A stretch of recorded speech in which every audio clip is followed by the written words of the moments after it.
Hey gamers, We're here. we're here. We're uh we're not gaming today, actually. No, Uh no games. we're just hanging out. We're talking. We have something very important to tell you guys. Yeah. Say it, Jack. Um yeah, Well, yeah, we Jack. all love you very much, but we fell out of love with each other. So you're gonna have 5 different Christmases. Oh, sweet. More gifts. No, only one. No, gift. we're still all just gonna pitch into one gift. You Yeah, just just have to one go gift. in between all of our houses. I hate I all would of argue you. You I still would only argue get one dinner. that would be You have to at least talk with us with like 20 minutes. even and if then we you all can didn't order chip back on. in for one gift, that still would be such a good Christmas because we're all so gift giving minded. Mhm. Like Adams would be practical, yet like it's a hobby. Jack would be just something random that like Jax would be well, a gun. yeah, I didn't have that. James and mine would be like, I know you really, really love this niche thing, and I bought you this neat tchotchke. And Matt's is like, hey, you don't buy nice stuff for yourself that you can use, so I got you the thing. A gun. Or Matt would be like, would you like a tank of gas? Just in case it ever gets too much. Now, Matt, be like, I noticed you haven't been brushing a lot. So I got you a book on how to brush your teeth, you dumb shit. I feel Or like Jack it's is like- calling me out right now. What do you mean? Or it'd be like, I got the you. dentist is on his way. The dentist got you. is doing a home visit. I got you a toothbrush because you must not have one at home. for all the Oh, I people was at home. to be honest, And- Matt, I wasn't even calling that out. I was just doing Yeah. a dumb bit. and the Adam and Piper as well. Well, it was before we played D&D last night. One of the crowns on my teeth fell off. Oh, Oh, Fell. oh boy. Yeah. Doesn't hurt or anything, but yeah, Well, I that's- called into work today because I was like, no, I can't deal with this shit. Yeah. Is Oh, a dude. crown the one that's just a fake tooth over? It's like they grind it down and then just glue a fake one in. Yeah. Yeah, I got one. I got it. I got one. Anyway, we're doing a wrap up for season 3 of Lind. you know, I'm just saying, Broken Couch has gone downhill since they first started. Wait. I wish they would play live again. Hasn't been the same since Dan left. Well, hey, great news.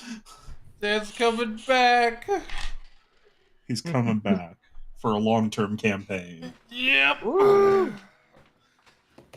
No, that'll be It's good. going to be a 6-people group Yes. starting in 2 weeks, You got assuming it. nothing terrible happens. And I April swear to God, if it does, 20 I will take that gun. 27th, I think. That theoret. No, 25th. Yeah, 25th. I will take that theoretical gun and shove it up my ass. Okay. Yeah, same. And then you take another gun and you stick it in your mouth. It's called Spit spit roast. roast. And then they meet and they start kissing. No, the bullets meet in the middle, and it's an even bigger explosion on my colon. But I was just gonna Counterpoint. say you do that, and then you immediately switch both guns to Ooh, either side, and you just call it the Nintendo Switch. You have 2 guns inside of you, and both of them are That's gay. called a and loaded. Jamesuka. Is when the bullets go out both of your holes. We'll call that a Jamesuka, and someone will hold you by your feet. It's great. So anyway, this season, Yeah. the What a time. the crew traveled to the city of Eternal Autumn, Sierra, where they did some Why do you- exploring, fought an undead fae dude, and then fought a demigod Why do you think I got my and his fucking gay pumpkin little spice? assistant. Yeah. Fuck that guy. Fuck that little He's still alive. No fucking go. twink. Oh yeah. Which gay assistant? He had Two. Go-Go. Could We be met- either or We both. met both of them. It was both of them. I was referring to Go-Go, but Lux also counts. Emmy, in fact, said, "Why do they all have to be so handsome?" And she was. That's what she hates. Is very early on, Emmy was taught bad people don't always look like bad people, and it blew her mind. Yeah, in this world, that is very true. That handsome people could be evil. It's the uglies you gotta watch out for. No, it's the uglies that are often the nicest. Emmy, for example, when you guys met her, she stunk. She still stink, but like mildly better. Like she's trying to cover it up. Speaking of which, how much reflection did Emmy do whenever everyone said you do kind of stink a bit? I think it's, if you rewatch that episode, I think it's incredibly apparent how her world was rocked. Yeah. And very She was- deflective. Because she was completely under the impression that she did not, that she was doing well at covering it up. It's like back during the bubonic plague where the people that had the masks would put rose Flowers. Yeah, they put flowers. Emmy has like worn like she like has tea bags in parts of her outfit. She's like, okay, my smell is bad. I smell worse than most of these other types of people. And then so for her new tiny animal beast thing, the new paper pal that she loves so much, to be like, new kid smells bad. She was like, no, and Hopper was like, I told you. You're like, no, this can't be true, right, guys? Yeah, and then and Drac was even like, I mean, it's not the best smell. And Ares is like, is what's weird is it's not sweat. Was Nevia. Nevia was like,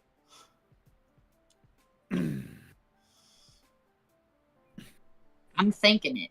Nevia abstained. Yeah, Nevia was like, she was like looking down. If there were phones, she would be like playing Candy Crush very loudly. Downloaded Candy Crush so she could be out of the conversation. Or she'd have like both AirPods in and be like, huh? And keep taking them out. So you knew she wasn't invested. Oh.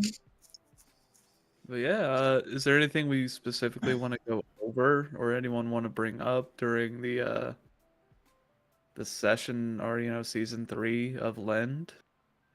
I did, because I never did a good job about remembering what Emmy carries on her person. So I thought it'd be interesting if we all talked about our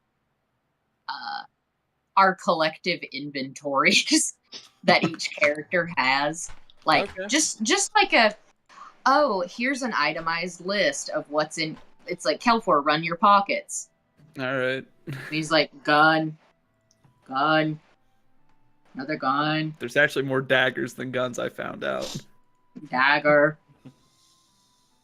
Drax That- like, jerky, beef jerky. I don't know what kind of jerky this is. Human head. What else? Alligator. Alligator, live, Pepperoni. dead. Okay, I got mine. Okay. We'll start with Kelfor then. I have a dagger of returning, a flintlock, 36 bullets, a silver bullet with Archon's name scratched into it, 2 black powder pouches, 10 darts, an explorer's pack, belaying bin or pin, 50 feet of silk rope. That's going to be important. I have a little moon charm on me that no one's brought up because I haven't brought it up. And it's also in your pockets.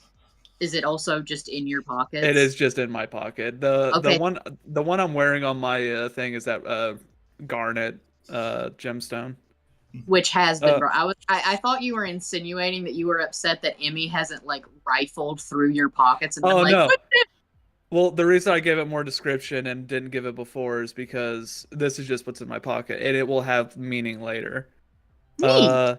Common clothes, other than my fucking little shit I got. A belt pouch, a map of Lynn with markings of where the ley lines are. My haymaker, the ferryman's take item. The rotten fish coin, not anymore because Bertram has it. I might ask for that later. Bracers of defense, one single deer ration, thermite, something that I gave Drac, the cold resist potion I gave Drac, and another cold resist potion for me, a water skin of holy water, because I took that just in case. A book called The Treacherous Skies Over the Grey Mountains. A scroll of mass restoration. An amulet of vitality. It's gunmetal with a garnet. Iron's Guide to Your Life in Particular. Book of Secrets. Sending Stone to the Slayers Guild. Cloak of Displacement. Archivist Key. Bracelet of the Shattering Aegis. Rapier of the Glorious Duelist. 35,340 gold. And a firebomb. Enigma. And that is it. I have a lot of stuff on me. You do. I keep that shit strapped. I'm looking at my list and I'm like, man, I'm minimalist comparatively. Yeah. I have to be the tool guy, I feel sometimes. Yeah, you That brings the tool. You are a tool. That brings up a good point. Let's hear from a minimalist. Yeah. Me? You All fucking minimalist. You hermit. Okay. Well, so what I got, we've got the cold resist potion that Shelford gave. We've got the platinum helm of Bahamut that this red scaly boy's rocking. We got the winged Sham. Got Heck that yeah. going on. Got the animated shield, the chain of returning. We've got the amulet of vitality. We've got 2 javelins, and we've got Crimson's might, my maul. Nice. And all the gold I have on me, which, yeah. Dude, give us a number. Well, I remember we got a ridiculous amount at one point, but the number I have down before that, for some reason it saved this, 306 gold pieces. Add 40,000 to that. Unless I spent that much to get my hammer upgraded, which I think I may have. You spent You 5,000. didn't spend 40,000. We spent $5,000 together to get the assassination going. Mm-hmm. Yeah. And then Repeat you the spent assassination amount. 5,000. It was 5,000 each. Okay. Yeah. All right. Which, hey, it went fine. Woo! Yeah. Which Bitch is remind me dead. of that. I'll talk a little about that. I think the only other thing I have on me is that rapier, because we don't really have anyone who is actively wanting to take it. Oh, the yet. glorious rapier? Yes. Oh, I took it. You okay? Then that is off to you. But other than that, that's all I got. I think.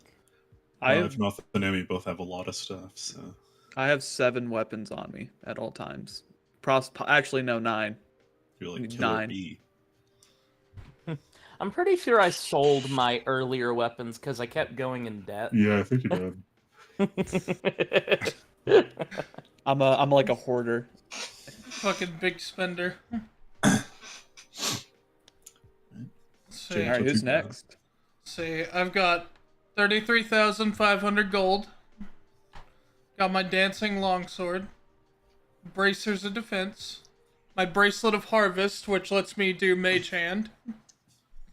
I named it after the JoJo stand that can just go pick shit up. Yeah. Copper and fire opal amulet of vitality. My locket of instant mustache, which I still have not used. Forgot about that. It's gonna be really good when we need a disguise. Yeah. Yeah. Sending stone for the company. Conspirator's coat, now dyed red. My spellbook. The ring of light. My ruby and mithril quarterstaff. The morning blade. The potion of acid resistance, which somehow I still haven't used. Yeah.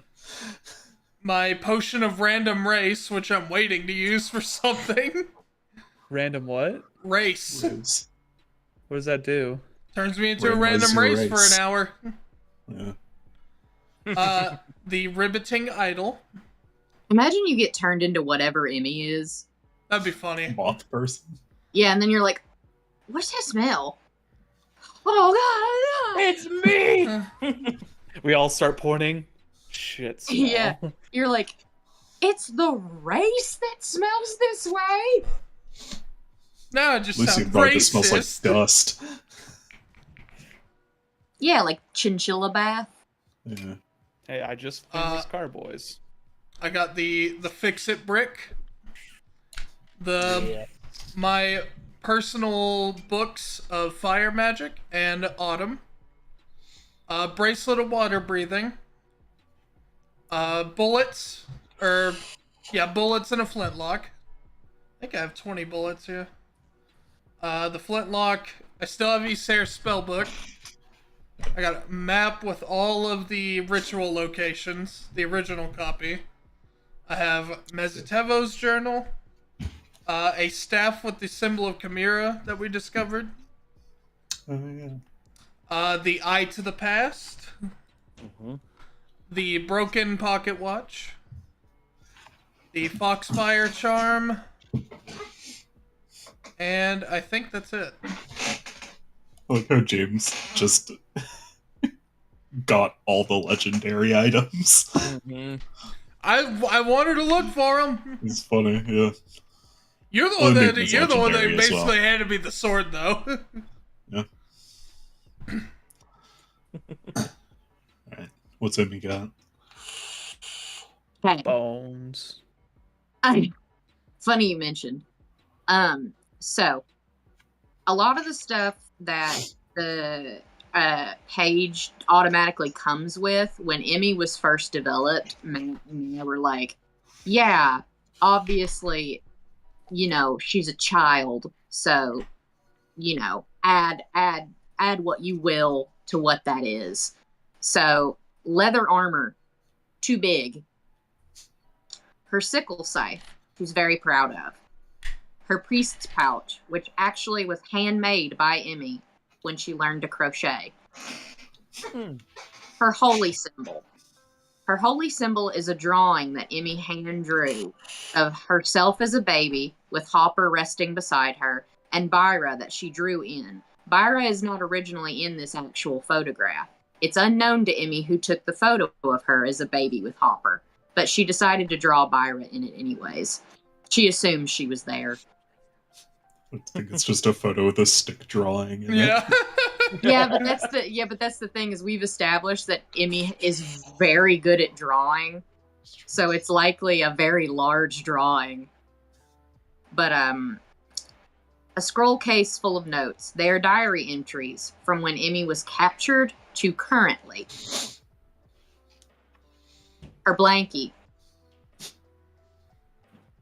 Herbalism kit, which is stocked. She has a very affluent herbalism kit.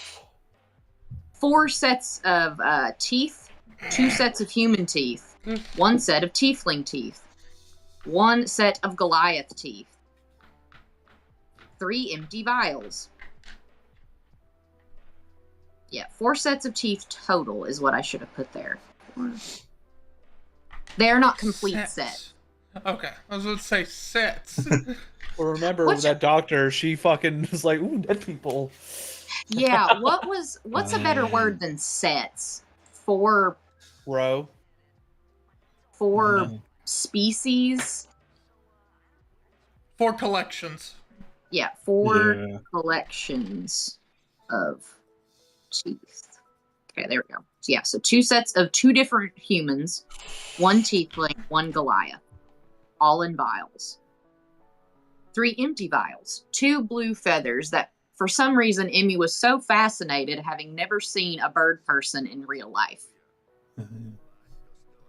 Misk fish bones, a lot of them. Emmy eats a lot of fish and collects the bones. 41,792. That is the remainder after the assassination attempt. Potion of growth. Potion that gets rid of my shadow. A scroll of fear. And in quotations, still thinking on when I should use that. Book of Toads of Damnation. She reads this often. It is her favorite book. I forgot about that. I did remember that, actually. She reads it very often. Me as Piper does not know what that is. I don't know what is entailed in a book of Toads of Damnation. It's a native frog species to the hells. That makes sense why that's her favorite. That's sweet. She's. It's just a frog encyclopedia. Pretty much. Does it include toads as well? Is it Yeah. frog? Okay, let me write that in then. Oh yeah, I also forgot. I have 4 different outfits now.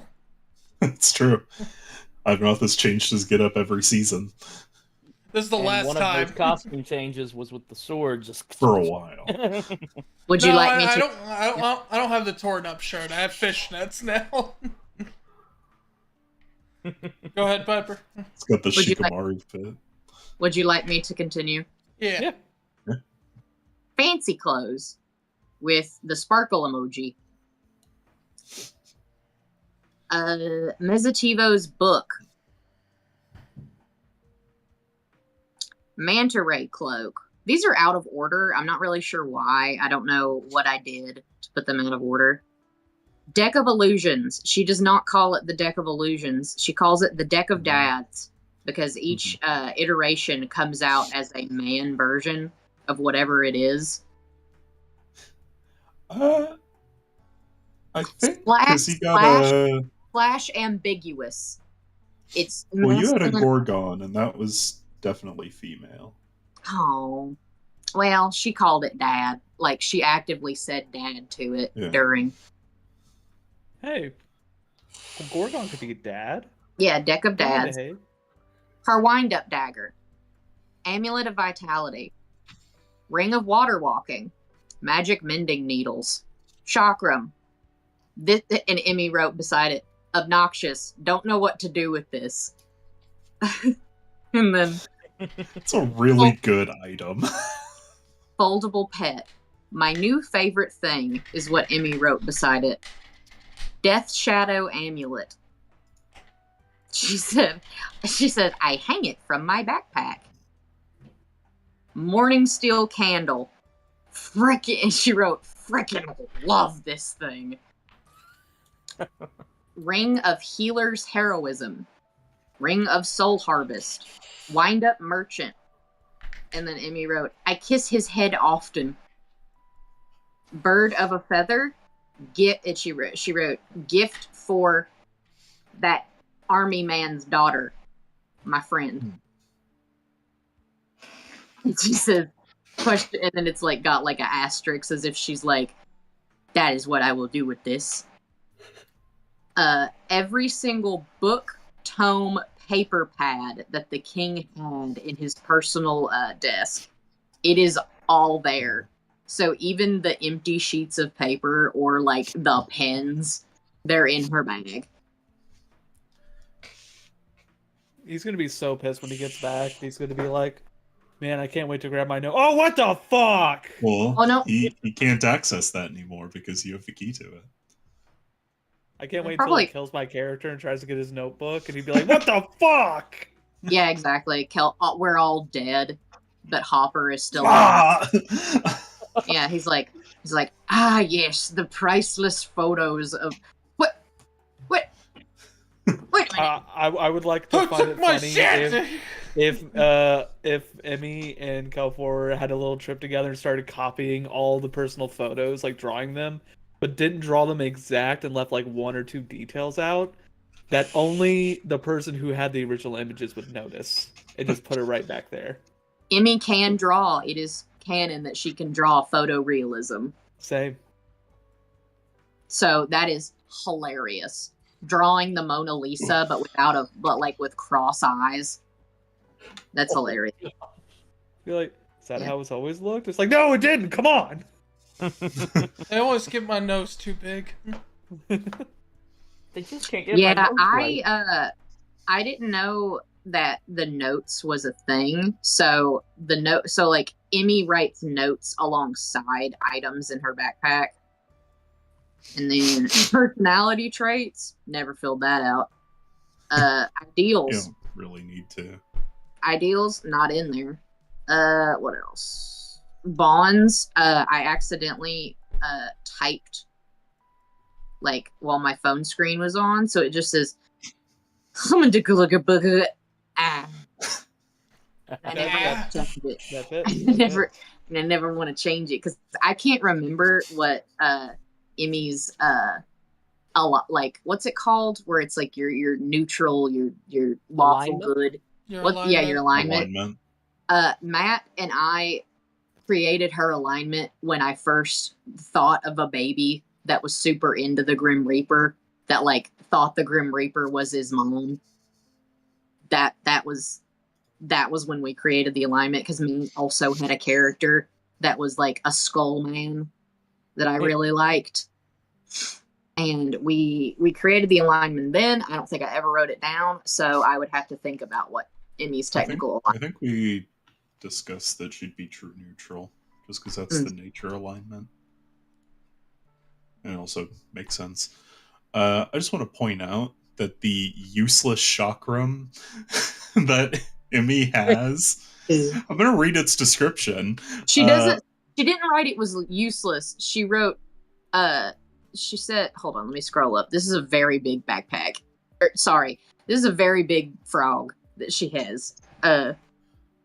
She wrote, inconvenient. Don't know what to do with this. Okay, inconvenient.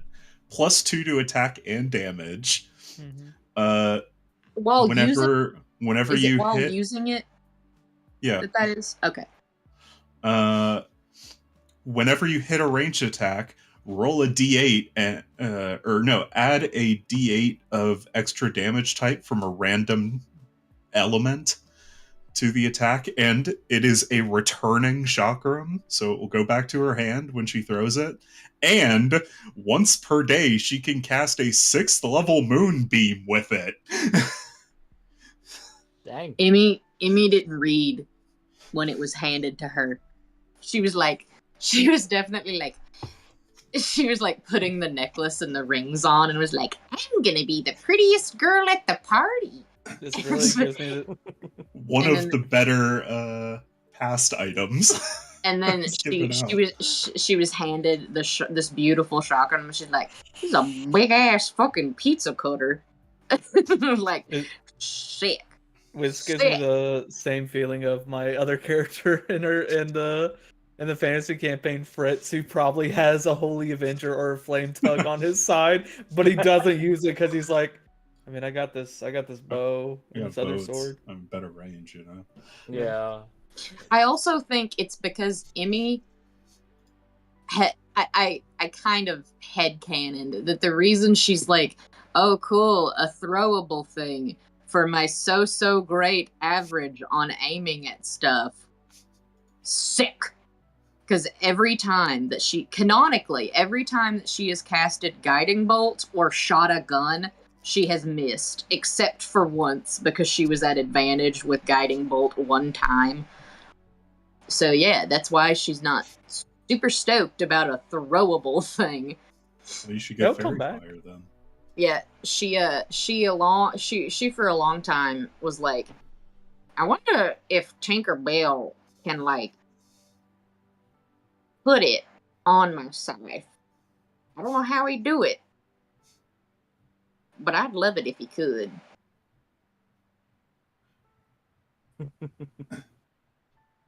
Well, now that we talked about our inventories, how was your guys' experience through season 3 and going through Sierra?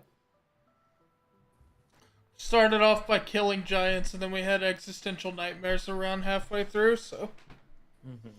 How it goes. It's fun times, man. I mean, hey, the Giants part especially. I had a Nightmare. chance.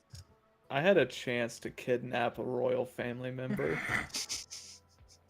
and this is Jack talking. It would have been hilarious to run back to the fucking inn and be like, "Hey guys, we have a little party member joining Hey us guys, for a little bit. we gotta go. Hey Drac, can you try to write a ransom note? The only reason I'm asking you is because I wanted to look like someone who doesn't know what they're doing wrote it. Not trying to be mean. Yeah, no offense taken. Yeah. Yeah. Yeah. Real not trying to be mean energy with that. Yeah. So thoughtful. Here you go. Gee, thanks. All right. And Let me give it a shot. and boom. Yeah. Anyway. have money, please. Also, what was the highlight of your guys' moment in the D&D campaign or in this season? I think for me it was definitely the boss fight with the king, Yeah. for sure. Very much so high stakes, but also at the same time it was like, all right, let's flex. It was Boy, did we. a good time. Very chaotic. Yeah, you guys did real well. No one died. Only two None of people us died. died. By Yeah. the way, Matt, with only 2 people dying, were you expecting more losses or less? More. My over under on that fight was 3. So, well, 3 that stayed dead. 4 total. Man, Gotcha. we beat the Emmy's was also the King's fight because the aftermath of it. Anytime I can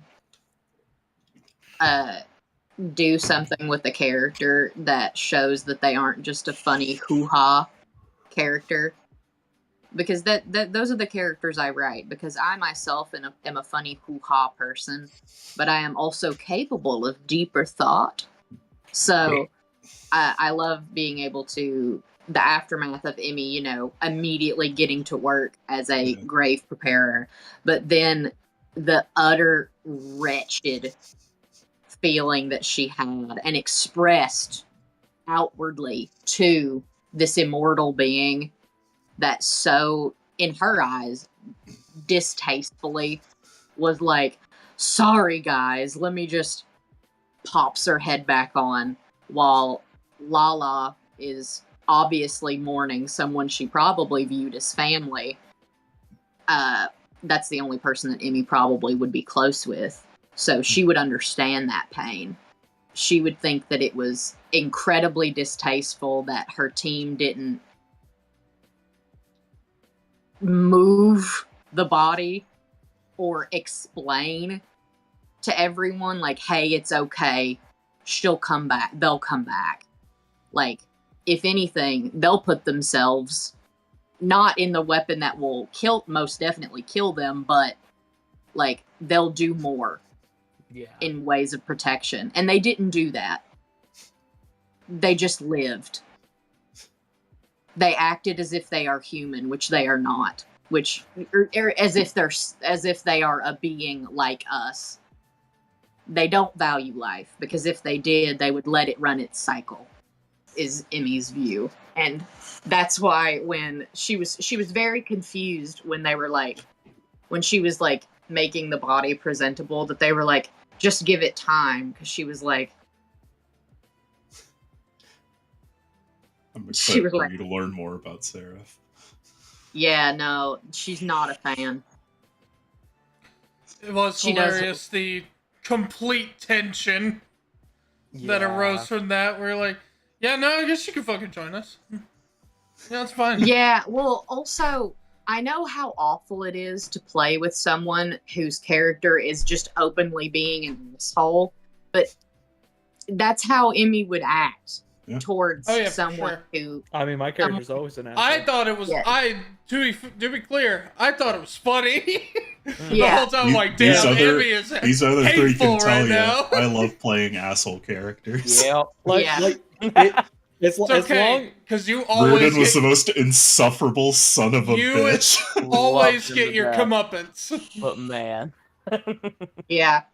Emmy, like, I don't want to play a character that's just insufferable, but that specific alignment, to that specific thing, that which defies I like fate, defies death. She's intolerable. And if it makes you feel any better, Lucian's the same way. Yeah. He's exactly the same way. He is just in a career field that it's more acceptable. Emmy was never in a career field where she could seek out undead.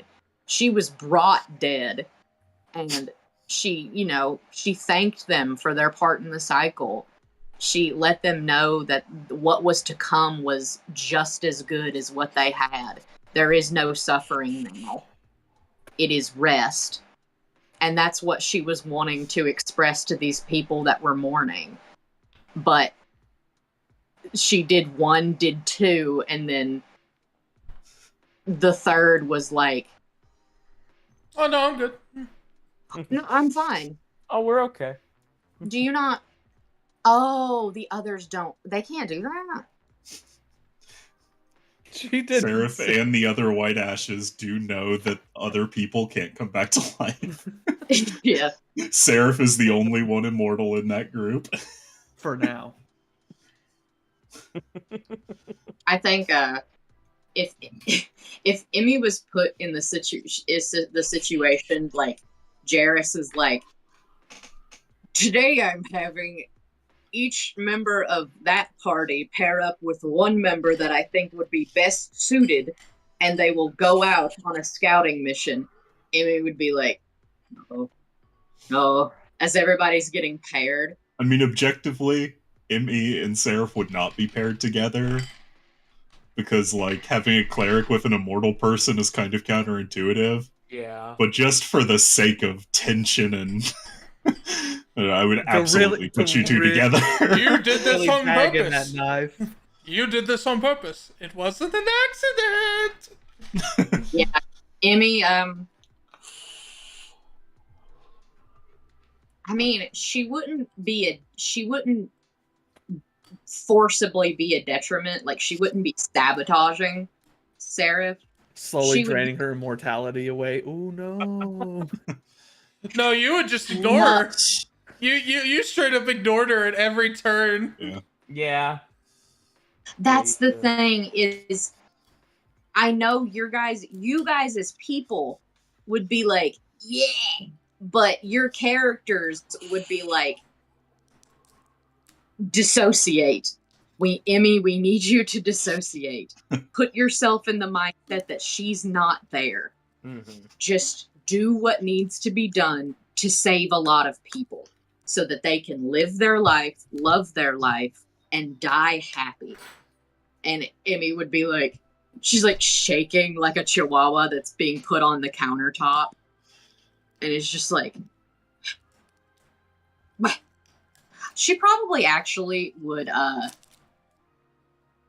what would she do? Get a gun out.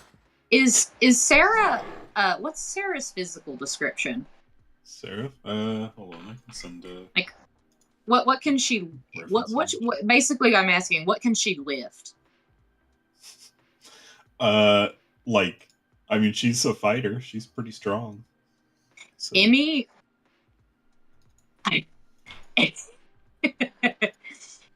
if Sarah, like, Emmy would communicate, are you willing to separate? Like, I go my way, you go yours, and we split up to find information. I do not seek to learn things with you. I will learn things by myself. I do not like your alignment nor what you are. That is what she would say.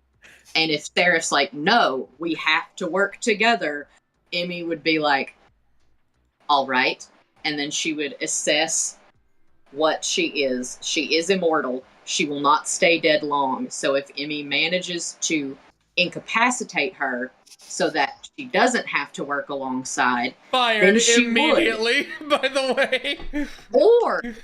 or if it's a situation where it's like how Emmy views another fighter, Ares, and she knows she can't win, she will incapacitate herself.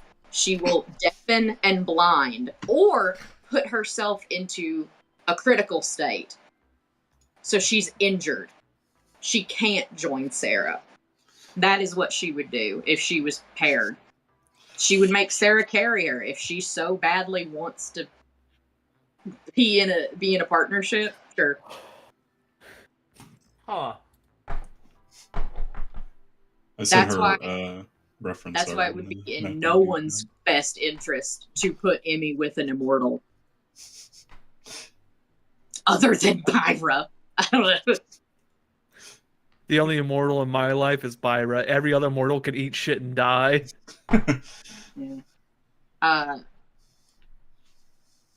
For the season wrap up of last season, something that always irked me was the episode where it was actually Emmy's goddess.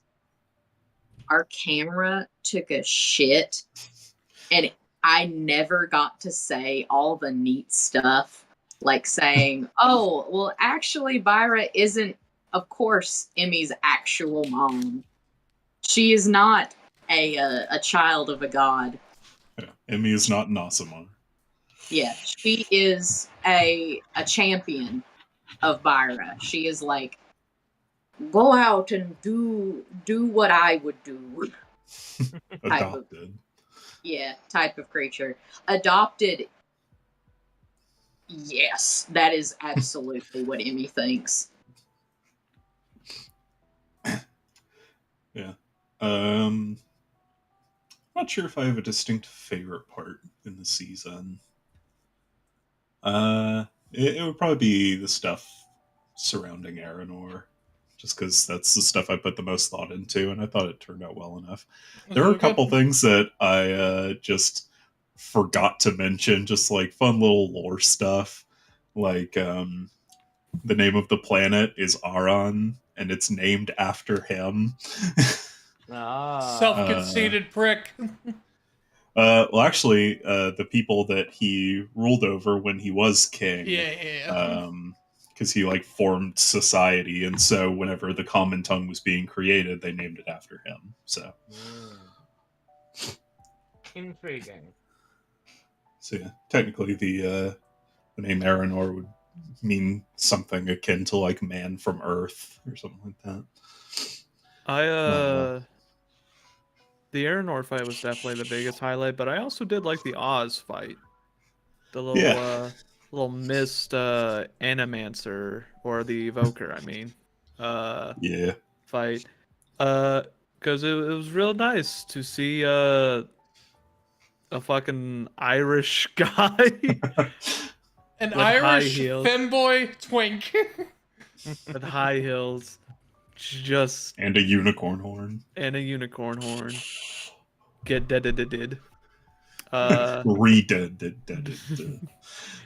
But no, I thought that was a really good one. Another thing, I don't know if you guys want to hold off on Brigand, but if you guys want to talk about, is we can go over what we said to Aranor in our little secret meetings. That's awesome. I will bring this up really quick, just because I want to mention it, because I feel like we'll be talking about this for a while. A mod. So I was planning for it was probably going to be around season 5-ish. I was going to have you guys go to a mod's place or get called to a mod's place, and he would have been murdered, and you guys were going to have to do like a whodunit to figure out who killed him. Oh yeah. So, What if?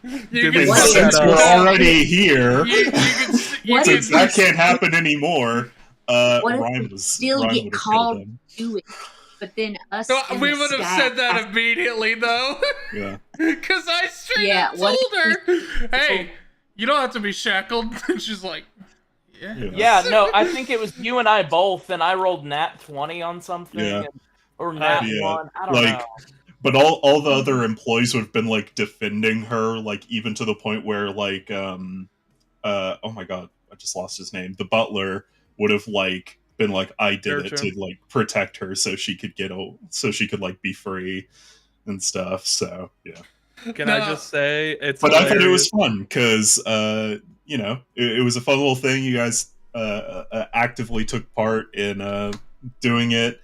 Did I thought not necessarily a moral act, which I love to see, and you know, got to introduce Lady Luck a little early. So I was Yeah. It warmed my heart because there was a slight look between Emmy and Drank where Emmy's like holding a wad of money and is like, "Ew, do you remember that lady that you were very sad that was in slavery?" Yeah, let's And go. Drac, and a single light bulb was like, "Ding," and he was like, "I wanted to not have her in slavery anymore." And then Drax and is he's like, "Hey, we should free her," and Drax like, "We should kill him." yeah. the moment Kelfor heard murder, I was like, Well, what we doing? Yeah, that's the thing. My mind was on murder like the whole Yeah. time, and I think over time, Drax's mindset, just after a little bit, was just kill the Archon, kill the Archon, kill a mod. Wait. Oh, They both rhyme. start with an A. Yeah, free rhyme.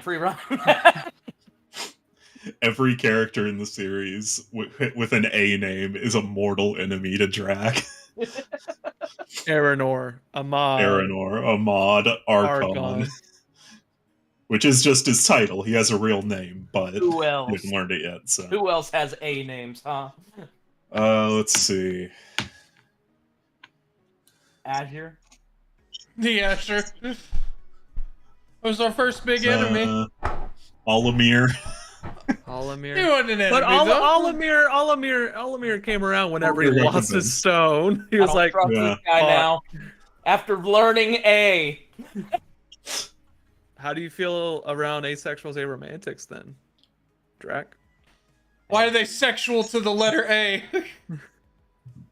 It's pretty cool, man. Have you looked at it? No. I don't know what that is. I just draw the letter A on a piece of paper.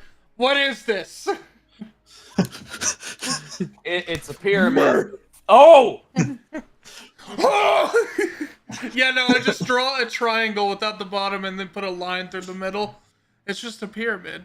Oh, fuck, what is that? Also, with like that whole like who done it thing, if we got back and we didn't know what the other party members did for a little bit, the moment I see him get murdered, I would immediately been like, and looked at Drag dead on like. To be fair, it would have been pretty gruesome. Where essentially she would have like hidden one of the kitchen knives or like one of the serving knives and just like fucking Julius Caesared his ass. A2, right? He was exploded. I love it. But yeah. Anyway, the one-on-one Aranor talks. All right. Who wants to go first? I'll go first. Emmy's was the most boring, I will say. So if we No. want to start, Wait. if we want to start with the most boring, like I don't mean In- boring. Boring. In as order in, of how it happened, it was Emmy, Emmy, Drac, Kelfor, me. Drac, Kelfor, Ivanov. Yeah. We can go in that order. I was about to Okay. say I can get a wheel as well. Yeah, do a wheel. Love a wheel. Was it only us four? Didn't anyone else get a meeting? Like Nevia and Ares? We wouldn't know. You know, I still go back and forth on that. All right. I I'll think spin they it. would have, because Hopper and Olimir would have been out. So yeah, they probably would have. I just haven't really thought about what they talked about. If the king went into Hopper's brain, he would have a heart attack. And he would wake up to Emmy, like, actively doing, like, chest compressions and, like... and he's like... I met God. He's angry. I met God and he wasn't happy. He was very good at talking, though. It actually rolled the wheel and it did land on Emmy. So Okay. All right. All right. And So, I don't mean boring. you guys will have to talk because I don't remember who had what conversations outside of like what I had pre-scripted. So I don't mean boring as in Matt was a total snore fest playing the king. I absolutely don't mean that. I mean that obviously the king being a knowledgeable pseudo father to a young child at one point, he obviously does not have this empirical cynicism of life to give to a child to feel the need to elaborate or educate towards Emmy. He wouldn't, not in a patronizing way, but he obviously would be like, he sees it's a temple. He knows that he hates gods. He finds fault in them. Whether or not he would immediately recognize it as a Byra temple, probably not. I would assume he'd just be like, it's a rundown temple. Great, another god lover. I mean, there is an altar with a symbol of Byra. So. But he had it etched out and said, "Booty." Yeah, exactly. The talk, Emmy woke up. Yeah, it was a lot more civil than I was expecting it to be. And Emmy did elaborate upon waking up in her home and seeing that it is just as clean as she left it after leaving from the Lucian debacle. And in fact, it is in slightly better shape, that there are fresh flowers there when Emmy was not able to bring fresh flowers like she always does to the temple.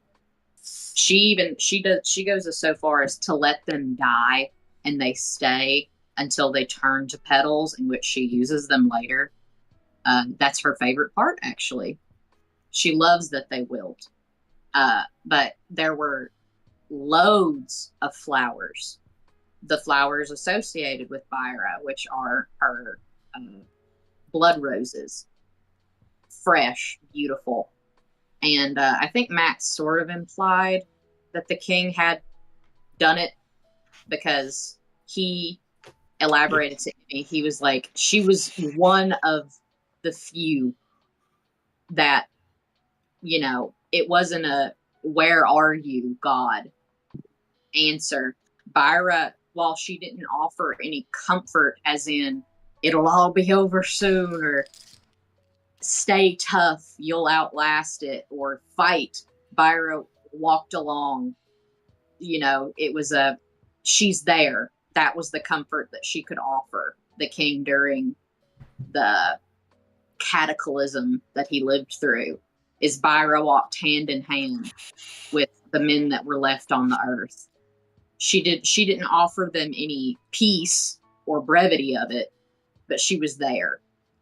Death would wait for them, and death would be peace. And Emmy elaborated to the king once he was like, I know Byra. I I'm familiar. She was one of the good ones. She is not exempt, but she is one of the good ones. And Emmy, while he was tending to the flowers, checking the pool, making sure he did it correctly. She was like, she essentially said, be it not for, my words were so good. She was like, be it not for my home calming my heart, I would use every ounce of my strength and my being to vindicate the feelings of Byra to what you want to accomplish.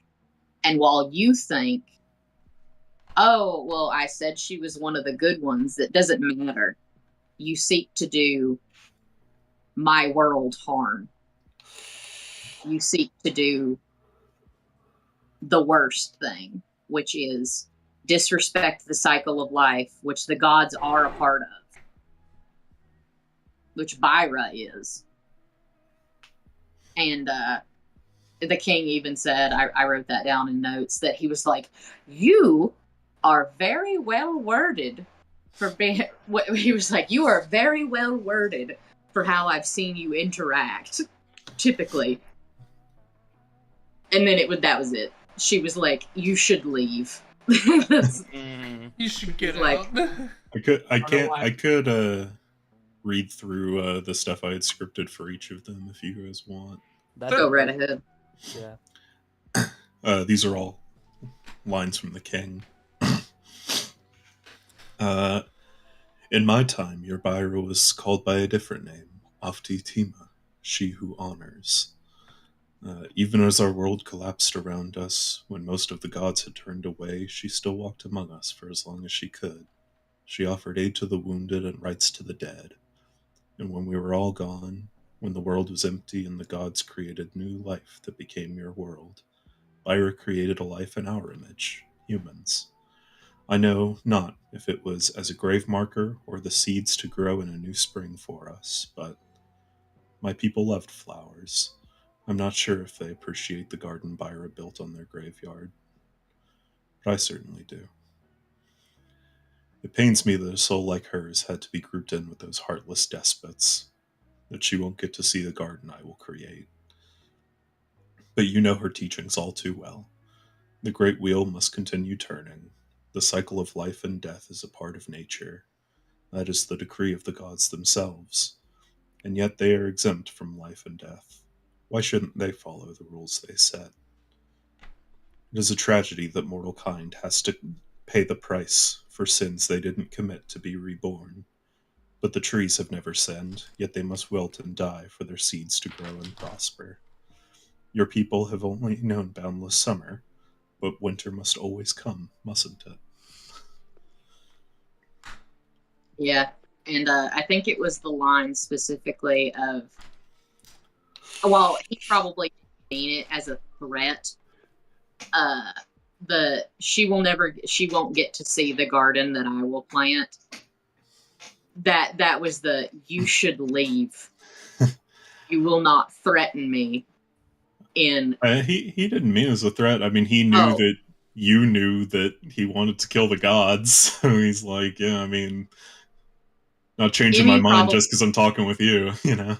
Yeah, Emmy probably stayed in the Mind Palace the longest of, like, after he left, because she was just so... She didn't have to clean up like she did when you guys came in and you guys saw it and it was all kind of shabby. And she basically got to see the temple in a better state than she had known it. So, she was so calm. She, could have fallen asleep if she didn't think it would wake her up. Obviously, she wasn't like, ah, when she went back, but, she was not at all upset to be in her home. Right. Hello? I realized I probably should just stream when I spin the wheel. Spin the wheel. I don't know. All right. Going from first to last. Okay. Uh, I can't remember exactly what the subject of what we talked was, other than what the stars are. But I was in a fucking campsite. A few different things. Yeah, we were at a campsite, the same one that we saw when we left the tower, the one that I walked off to alone. I was there. Where was that? Yeah, it was a shit ton more starry. So we had a very peaceful fireside conversation, and Ivanoth actually wasn't that snippy at all. Yeah. I was very, very civil. No, he was. It was pretty chill. Yeah. I think Ivanots is the longest that I have written down. That I had scripted out. Let's see.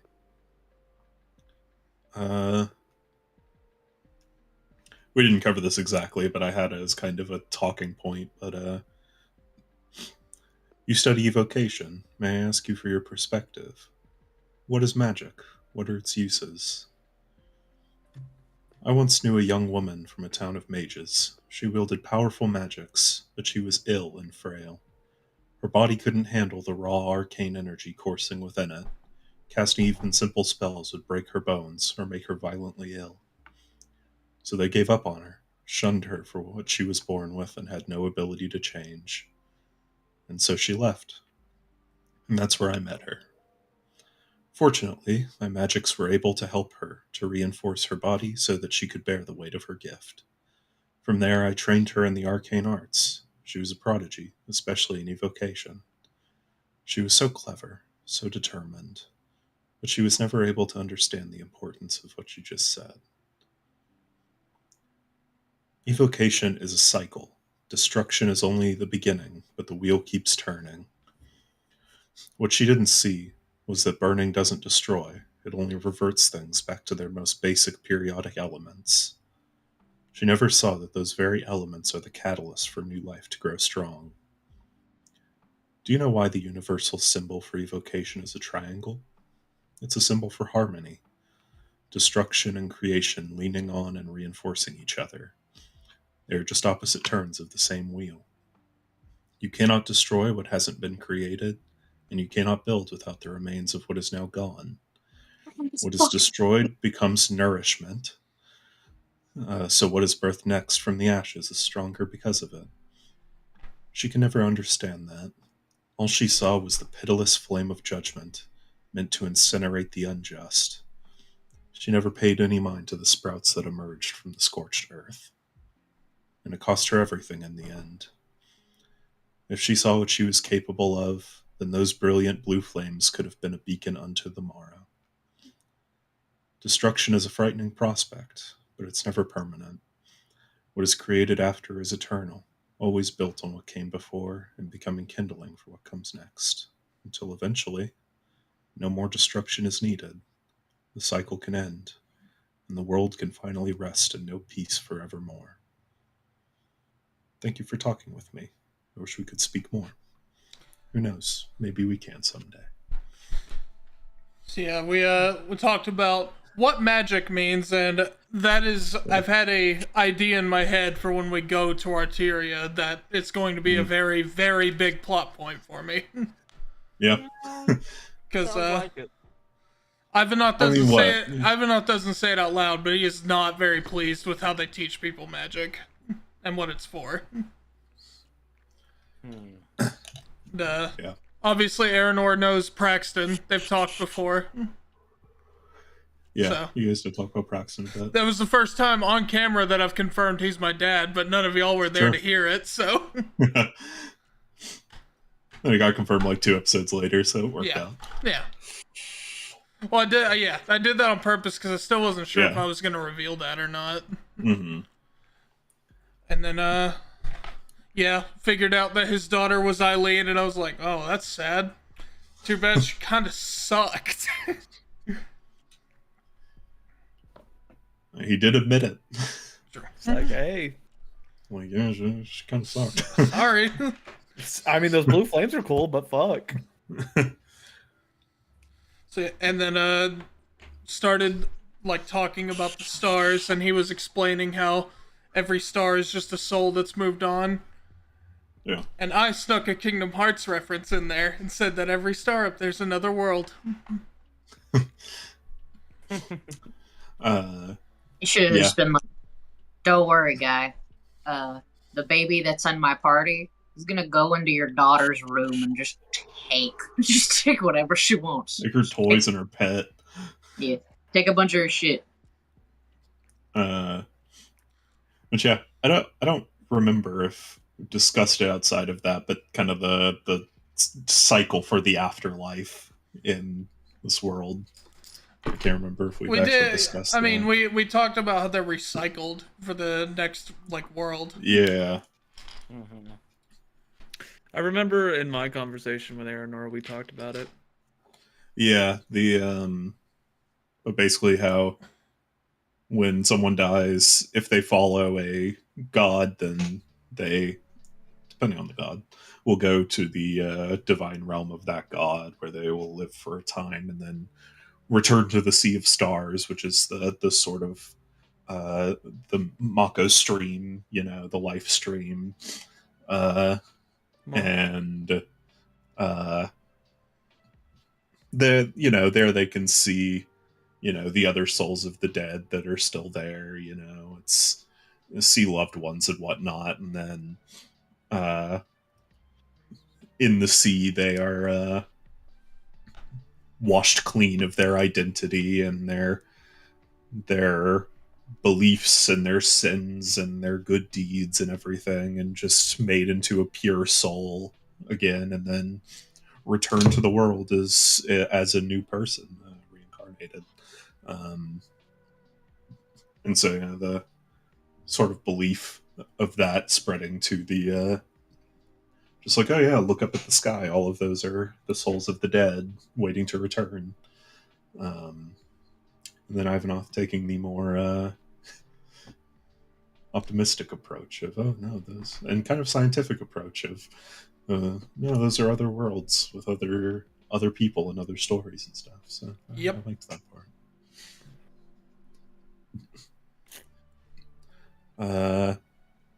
Yeah. Nice. All right, Drek. Who's it gonna be? Oh, so we're not spinning the wheel for you? Okay. No, I'm spinning. I was about to spin. Oh, you already did? I was about to say, who do you think it's gonna be? Me or you? Well, we're finding out. I think it's gonna be Drac. Ah. This is bullshit. This is Fuck. rigged. Yeah, we gotta see who will get it next. Yeah. I'm still gonna spin the fucking wheel. Don't worry about it. So, shocker. My meeting took place on a boat, a motherfucking boat, in the middle of the sea. Would it In be anything Cal4. different? Well, Cal4 actually brought it up in the meeting.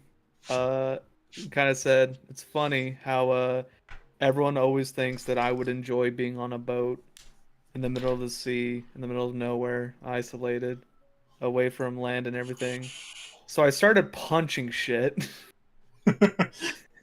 and started going off on a tangent pretty much of saying I'm tired of being perceived as this. I'm tired of it. And then eventually just admitting that even though I went through so much hardship on this stuff, it is still comforting, and that it in itself is still scary. And then I remember us going back and forth a lot on Yeah. You feelings. guys had a discussion quite a bit. Yeah. We did a lot of. I remember I kept on asking. By the way, I was like, "Are you a Speeda? I need to know. Like, if you could just let me know." And he didn't answer. He didn't answer, but he did do the. Well,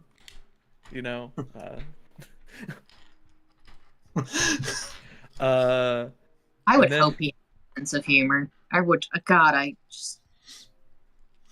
He we Imagine being went. that dude. Kelfor got some chuckles out of him. Oh, he's Imagine being trying. that dude's daughter, and he's just like holding her, like, "Who's a happy baby? You are." And the, Yippee. yeah, baby. but yeah, exactly. That's how she would be as a baby. I am a happy baby. But we went over stuff in the sense of like I went over more in the sense of like his whole like meaning of going through with it Yeah. and like tackling down and like pretty much just asking like, well, are you okay doing it? Pretty much becoming a god to destroy a god and stuff like that. And like even if you did do it, are you going to be all right putting people through the same hell that you went through and so many other people you loved? Uh and we kind of went in circles around that for a bit. And then whenever I got offered to join, You to possibly accepted. help, I accepted. So you can't know this in game though. I honestly Uh, figured you would. I didn't He accept. didn't. Uh, because after going back and forth a lot of inflicting your own misery on the world doesn't spread any kind of thing that I would want to spread. And I think the line was, if I was a little bit younger in my worst days, I would have joined you. But at this Yeah. point in time, I can't inflict more misery on the world. That was a nice moment of self-reflection from Kelfor, being like, if you had met me a couple months ago, I probably would have joined you. But yeah. Yeah, actually, what I have written down is the shortest among everyone's, which is funny because I think Kelfor's conversation was the longest. Yeah. But it's about a lot of his kind of perspective into why he's doing these things. It's, the gods are watching us, even as we stand here now. People losing friends and parents and children killing each other. They must be looking down on everything from up high in the heavens. I'll never forgive them for that. I'm going to create a paradise on earth, a peaceful and prosperous place, a utopia for those who go through suffering in their lives. Then, when the good people of this world, who are cherished by the gods, are summoned to their side, in that moment, they can tell those who once stood above them, we don't need heaven nor its trials any longer. We have built our paradise on the earth. I'm going to take back what we lost, and I'm willing to take on the role of a devil if that's what it takes to do it. See? And I remember us pretty much bonding over, yeah, I fucking hate gods too, trust me. Yeah. Because Kelfor's not a big fan of authority, and gods are just another step of authority that he just sees as like, hey man, that's cool, I guess, but go fuck yourself. I'm gonna eat this euro. Yeah. I think Kelfor is the only one that Aranor actually like kind of tried to recruit to his side of everyone, because I think he was the most had the most leeway on that. I think there was a little bit of that with Drac, but then there was an immediate rebuttal. Yeah, I think he like kind of tossed the idea out there, and you're like, no. Yeah, the idea was, it was just, nice try. Anyway, Yeah. let's keep talking. Because yeah, I mean, knew Emmy wouldn't, and pretty confident Ivanov wouldn't. So I think he like tossed the idea out to Drac, but then wasn't really expecting much. But Kelfrey was like, "Why do you think that?" Well, it's also a thing of like Drac in his own respect. It's like, yeah, am I just exchanging one leash and yeah, in place for another? I mean, how are you gonna do better than them, huh? Yeah. Yeah. Was there anything else with California? They talked so much I can't fully remember what all we also, I think, did I bring up my true name to him? I didn't. Ooh. I don't think so. No. Lucius Aratorius. No, I think pretty much my last line was the whole thing of like, through all the hells I've seen throughout this world, where I am right now seems like a good step in the direction, and to cause more misery would just be me going back to my old self. Mm-hmm. But yeah, I felt with that in season 4.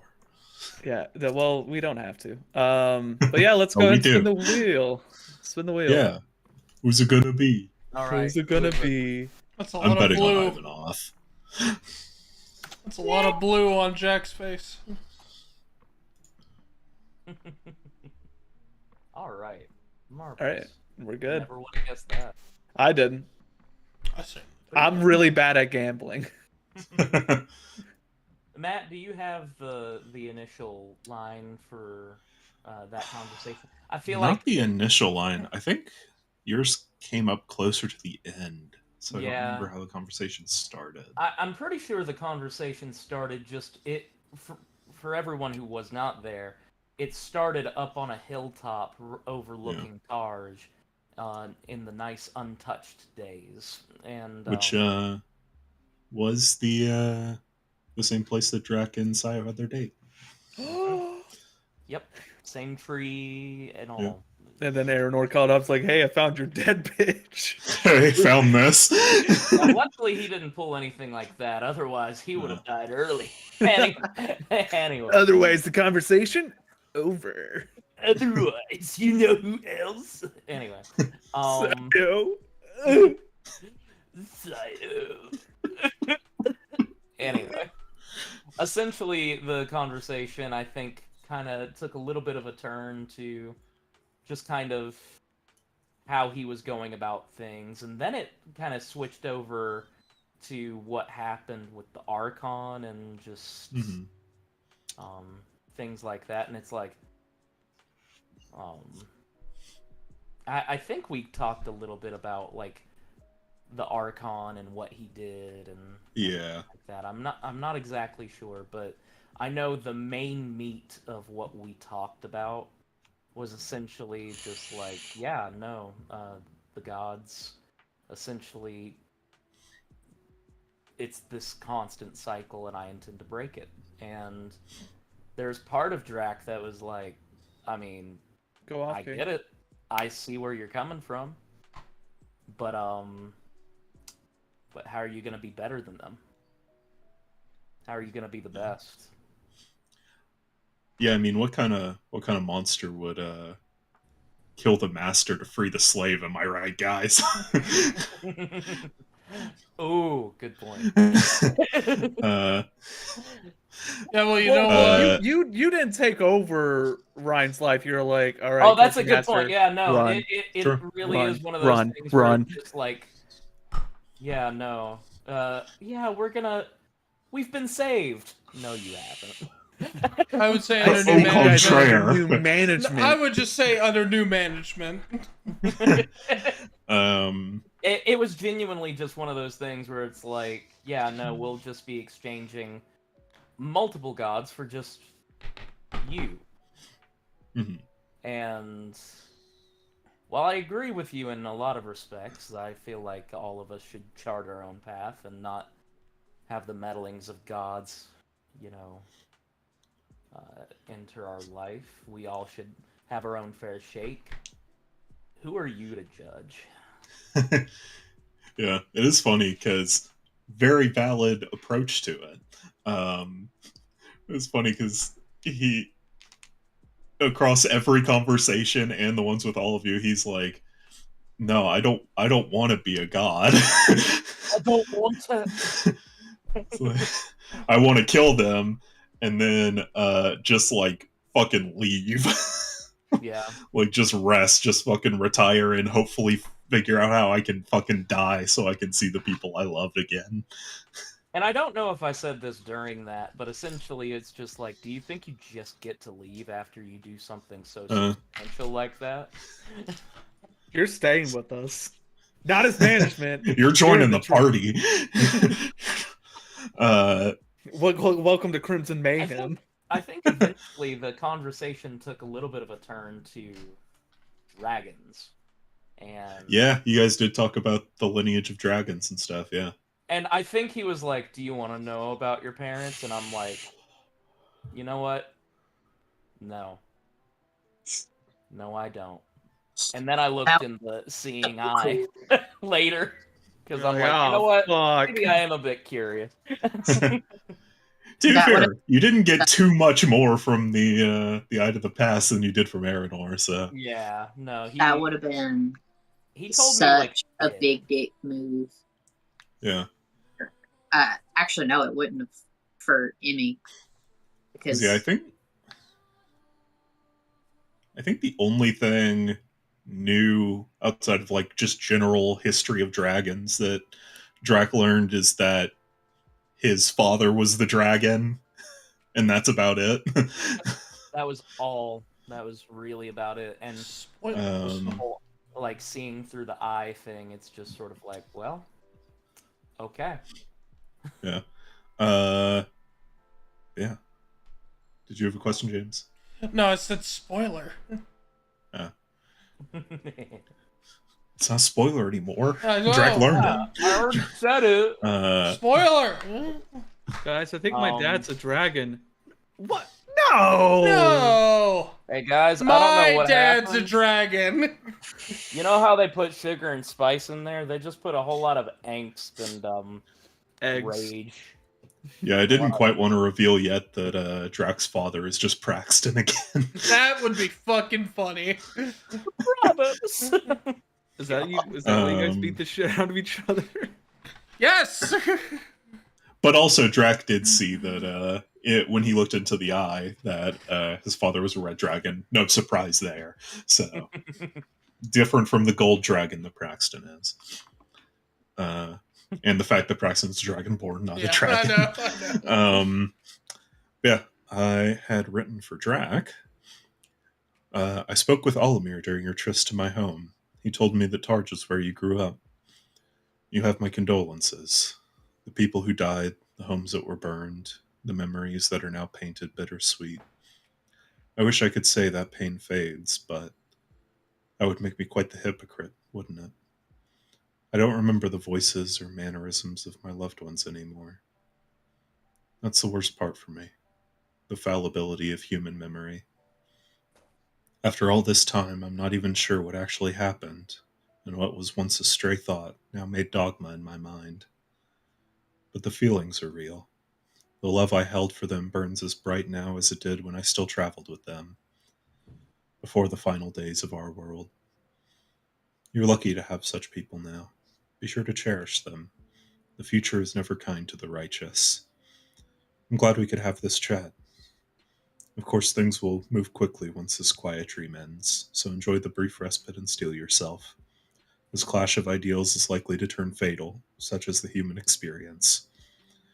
Don't blame me for what happens next, and I shall do the same for you. Mm-hmm.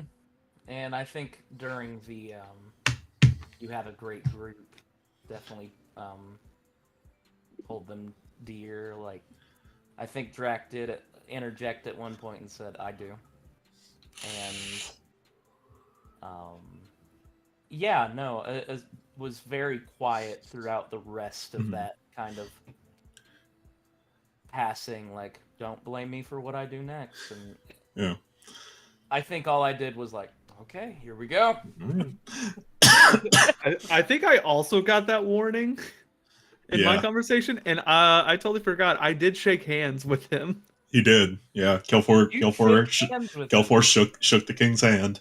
because Well- I can understand where he's coming from. I think the last thing I said to him was, you know, in another life, I think it could have been better, but yeah, no, you gotta die. I said 3 months ago it could have been. We could have been like this. Two peas I in a will pod. say, Drac got the closest to an identity reveal from the king. Yeah, I straight up pushed didn't the bother. I straight up didn't bother because I knew Adam was gonna push hard for it. I'm like, if anyone's gonna figure it out, it's not gonna be me. It's gonna be Adam. I pushed If the you envelope. have all of the context clues from all the conversations and from what happens after the fight and stuff, you could probably piece it together. Put it together. Yeah. I just know for absolute certain that it wasn't the character that Emmy had the mind prison of. Absolutely. I don't know. Kovo.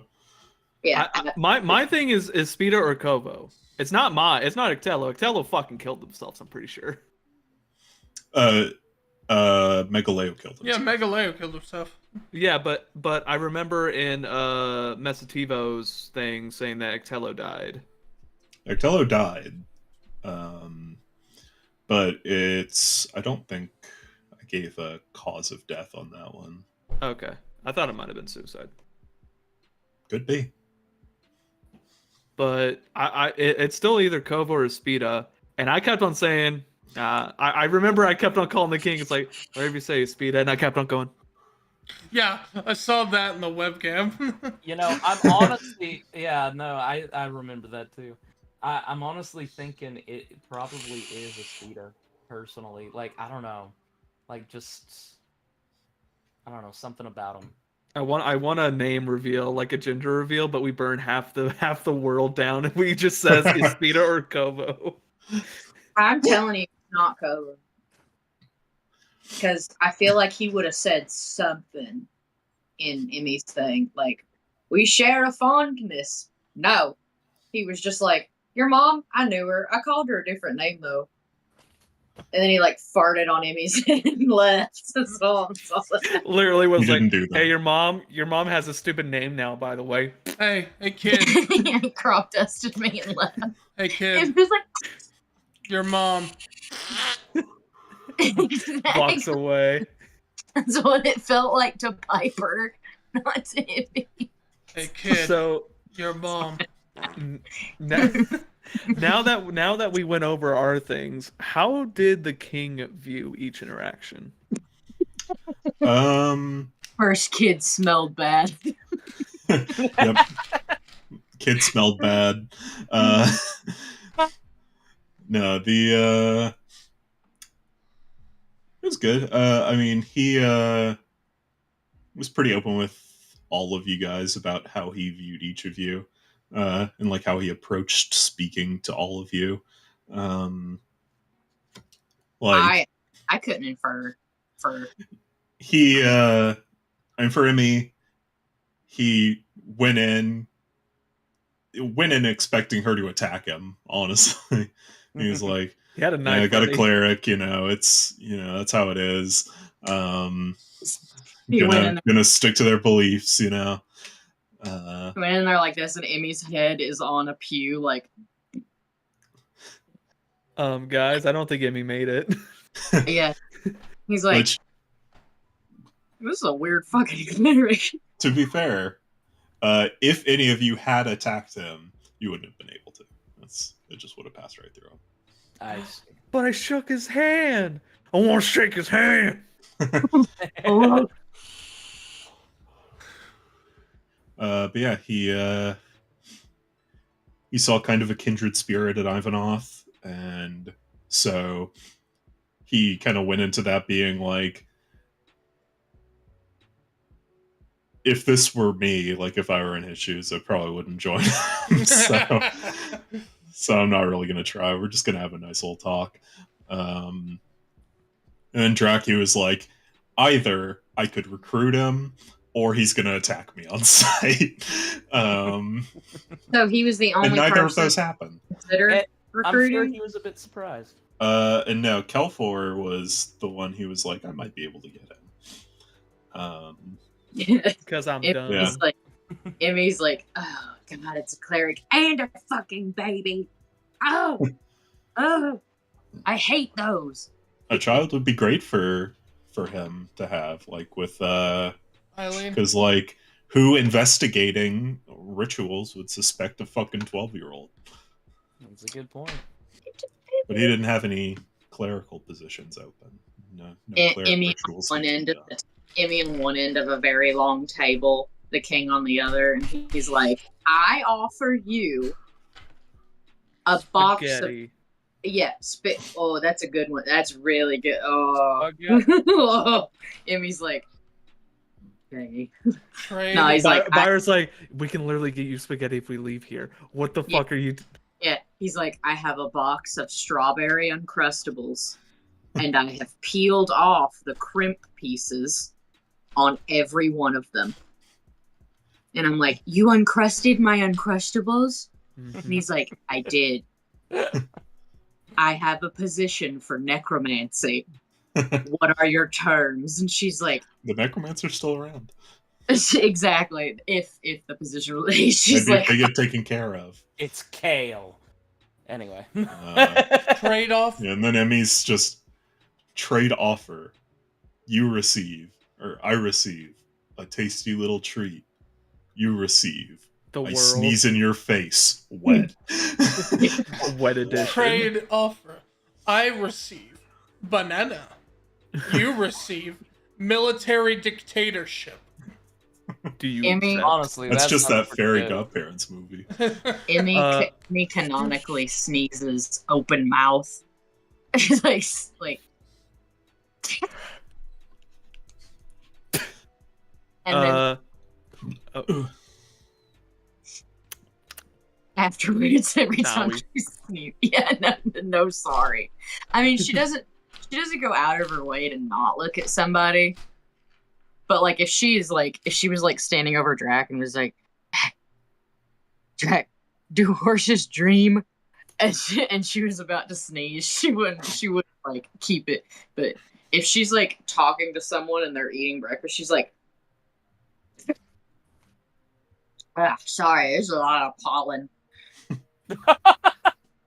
She's like, this pollen, am I right? She just like sneezed on your oatmeal. Yeah, right. Sometimes I imagine Nevi is a lot like my mom. Little blast from the past. When I was seeing the SpongeBob movie in theaters, I had the worst stomach ache because of my sister. I won't say what she did, but she had caused me to have a stomach ache, and I had to throw up. I had to throw up so bad. Like and my sister had the popcorn bucket, and it was almost empty too. And my mom was like, Amelia, give me the popcorn bucket. Your sister's gonna be sick. And my sister was like, no, fuck you. This is my popcorn. And my mom was like, so she just cupped her hands.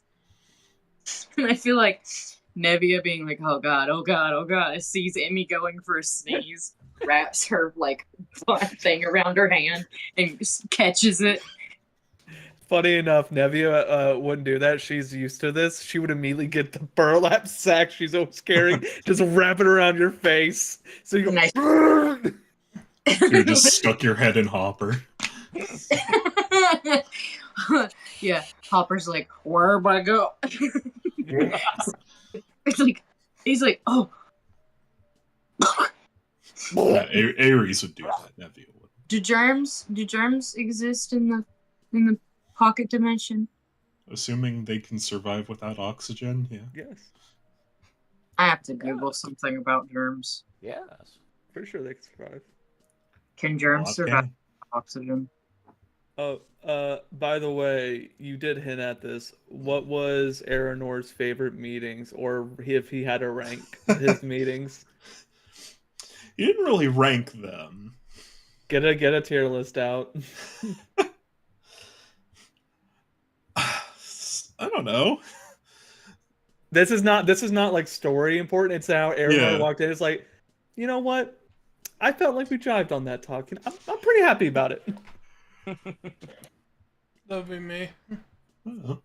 All of you had pretty open conversations with them. So, I mean, Emmy's was kind of cagey, but Every time he said something, he kind of. well, like Emmy had the least like dialogue with them back and forth. Yeah. Who else? Talked to them quite a bit. So I think once Matt realized Emmy wasn't gonna go sicko mode, he was like, "Hello." Great. He didn't have to wear out his voice. Come get your dog! In Kelfor's mind, but it's It the don't king's bite. voice. It too. It don't bite. It too. Ares is saying it. just Like, walks out the door and Emmy's just latched on his arm or teeth. he walks into Kelfor's mind palace and he's like, Do you know how to get this thing off? Yeah, you're probably gonna need to get some shots. Yeah, no, at Cal- I hope you're up to date on, Yeah, on your boosters.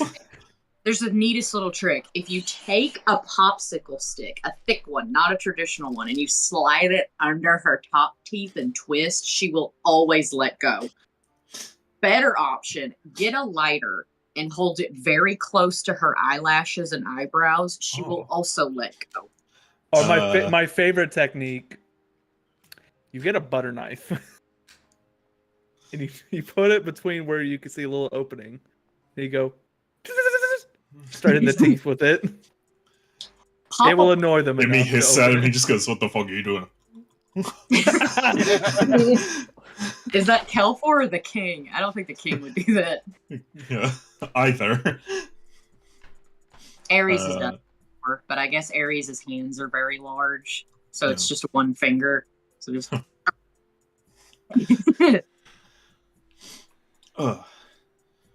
Yeah. What else happened this season? You guys went to the Mages Academy a couple times.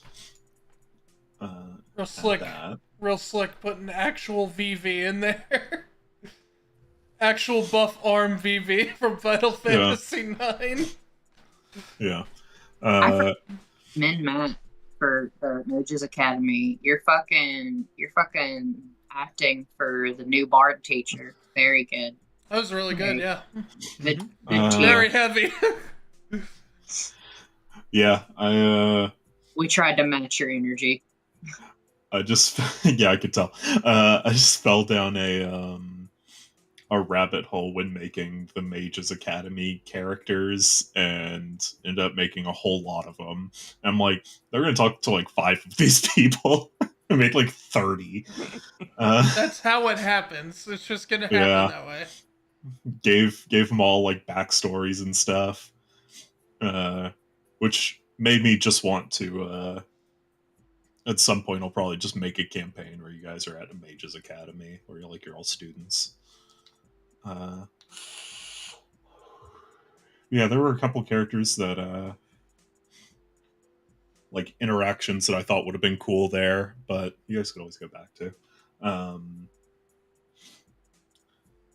Or like dynamics between characters at the academy that I would have liked to have like shown a bit, but I just didn't have the time. Like the illusion professor you guys talked to, he was one of the ones who kind of showed you around. Older guy, married to the conjuration professor. The old gay men couple. One of his things is one of the illusion students is was dealing with like gender dysmorphia, and so he's been like working with them to like help find themselves and stuff like that. Yeah, things like that where I just was like, oh, I like that interaction. But yeah, it just didn't come up. What do you guys think of Dogo? Amy hated him from the beginning. It's a great nail. I did immediately suspect him. Like, this guy's probably... If anyone's going to turn on us, it's this guy. I can feel it. I did keep my fortune down. But other than that, I had literally no opinion on him. I was like, Yeah. I don't think I really interacted with him much, like as Drac beforehand. So it's like, hey, robes, get over here. get them cards. Emmy is not easily impressed by magic fortune telling. Yeah, by fortune tellers and traditional academians. Academians in like a Derek. To be fair, he's not really like that. He had too much. Yeah, I I decided on making him a traitor not long before the season started, actually. So originally, the divination mage was a totally different person. And there was going to be one of the plot threads in Sierra was going to be you meeting his apprentice and then like working with her to try and figure stuff out, but then that kind of got adopted into the Oz part, and so because you guys already had that connection to his apprentice, so I was like, well, okay, he might just not get introduced there, but then I was looking around, I was like, I like Go-Go. He's a fun little design, and then I was like, what if he was evil? And so yeah, he was the I made him the traitor, so he inserted himself into your investigation and was trying to be very helpful and like help you guys investigate, but also did not provide you with anything that helped you. Himself, people he introduced you to helped you out, but not him. But yeah, so a little shyster. And another character named after a Final Fantasy character. That one I'm not familiar with as much. Yeah, he was from 6. Oh, gotcha. He's a companion in 6. Oh yeah, I remember. Yeah. Yeah. What else?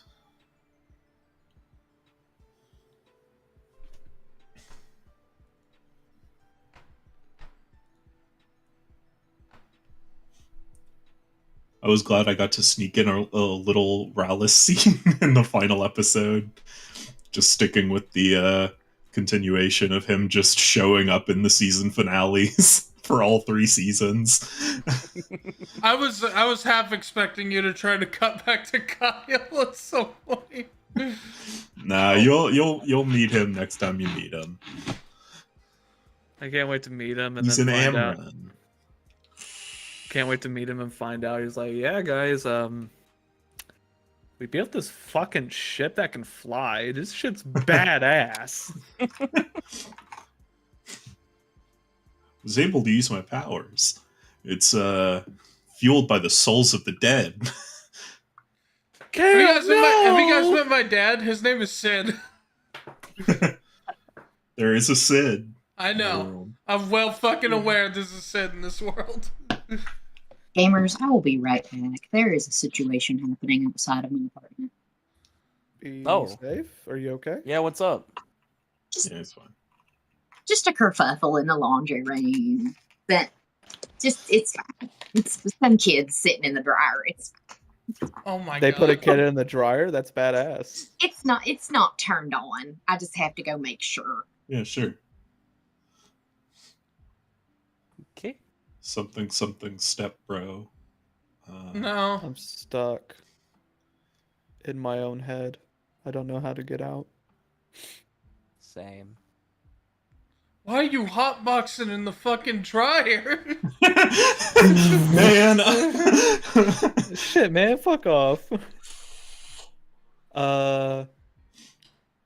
What did you guys think about all the other what we recently actually interacted with the Neon Bones and the White Ashes more Yeah. in this session? Yeah. More neon bones than anything, but yeah. Mm-hmm. No one from the Neon Bones died, right? Vanesh did. Yeah, but she deserved it. But also the you guys pulled it really well at the end of the fight, because the next person he was going to go for was oh my god, what's his fucking name? Kane? No, the purple tiefling from the Neon Bones. Oh. The pirate druid. Yeah. I can't remember his Yeah, name. that was his next Maya? target. Maya? No, Maya's the bard. Oh, Malrius. Malrius, yeah. Yeah. Yeah, that Anya was was his target. Anya was the white hair one. Maya Yep. was the female The captain. tiefling. Malrius was the male tiefling with the zebra pattern. Rosella was the red hair woman. Yep. And Vinesh was the half orc. Yep. And Rosella wasn't the one that died. It was Vinesh died. Vinesh. The shy sorcerer. Yeah. Man, sorcerers really do be dying a lot if you think about it. They Got a lot of also HP. have D6 HP. So She went from max health to down. hey, you know what's funny? I did too last week in none of my other campaigns, Hell yeah. and I'm a tank. Love to see it. She was not a tank. She had like 30 something HP. She had. Yeah, one blade of disaster. Took care of that. Yeah, that'll do it. I actually had my money on one of the white ashes dying. Mhm. Because Seraph technically did die. Technically. But I really thought, like, who was the one that never got hit? It was Frest, right? Press, yeah.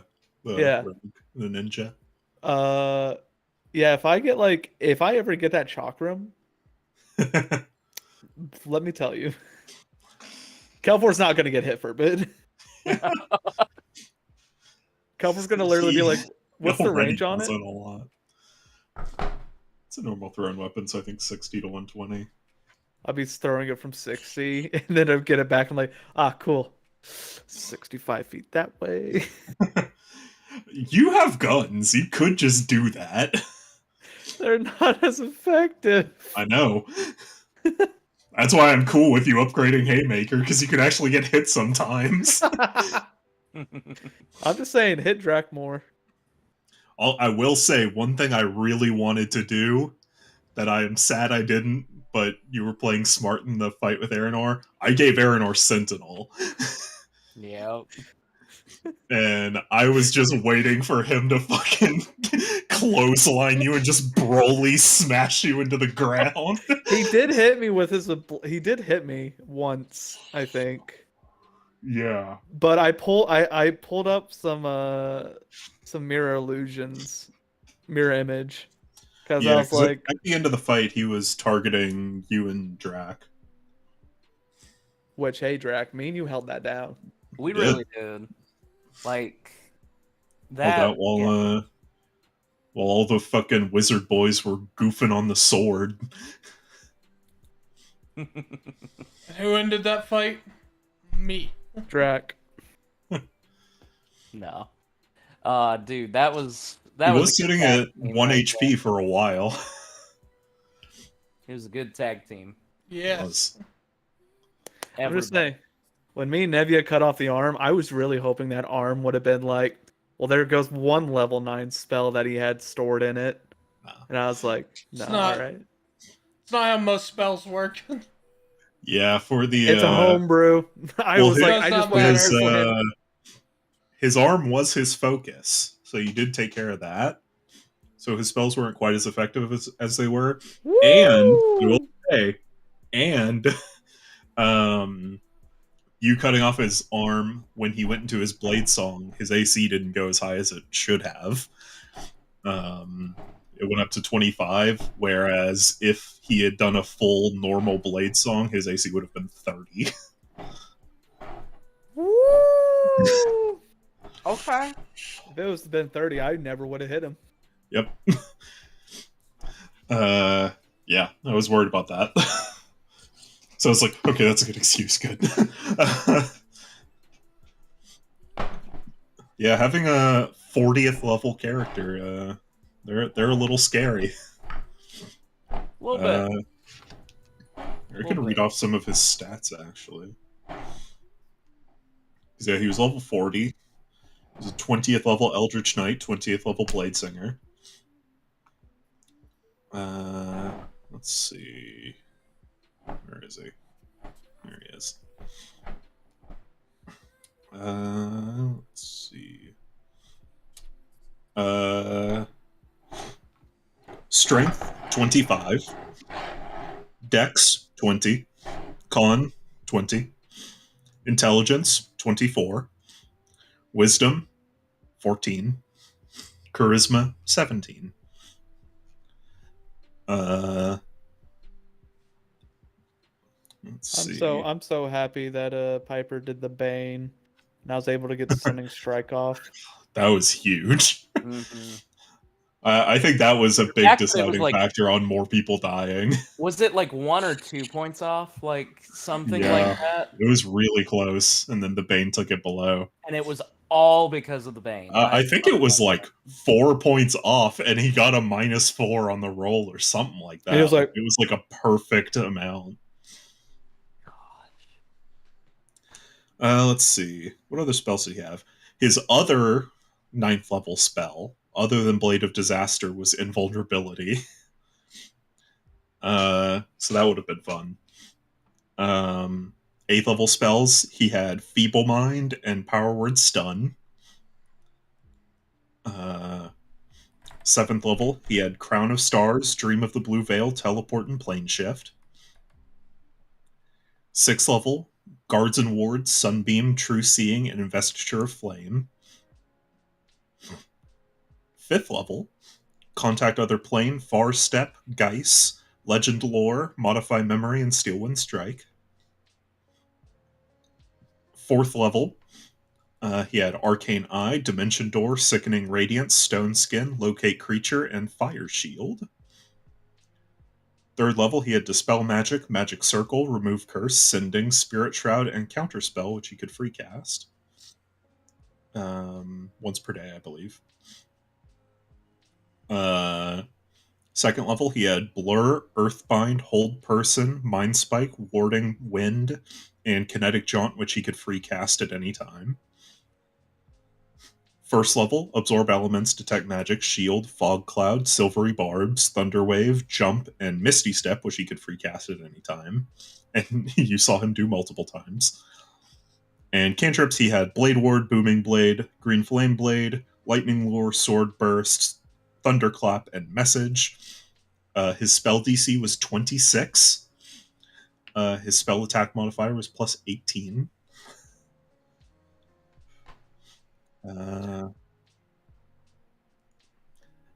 He had 4 attacks in his base form, and in his Blade Song he had 6 attacks. Yeah, that's about it. Lawful neutral. Surprised you didn't use Modify Memory on one of us to make it be like, actually, you did join his side. Not very useful in combat, unfortunately. No, that's Yeah. true. But yeah. His proficiency was plus 11. God damn. Yeah. Yeah. So, good guy. I'll say He was another the best one of us. He was the best one Great around. man.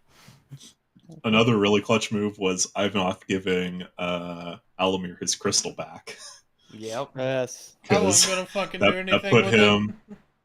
that put him on the same level as Gogo. And you saw what he did to Gogo. Oh, go. And then Gogo with the showed up. disintegrate for 100 points of damage. Go showed up, fucked over Drax, said, ha ha. Alamir looked at him. And then got Isaac from Castlevania. Yeah. This will be a question for everyone, but we can just bring it up when Grace gets back. But what's everyone excited about for season 4? Can I say what I'm not excited about? Yeah. Going into more stuff about California. Yeah, I'm so honestly, I'm excited excited for to see what the deal That is. might be with what I'm California. most excited for next season. You don't Like, I have to be. genuinely same. Again, you guys don't have to be excited for it because I'll let you know what it's gonna look like pretty much the entire time. I'm putting it in general memes. All right.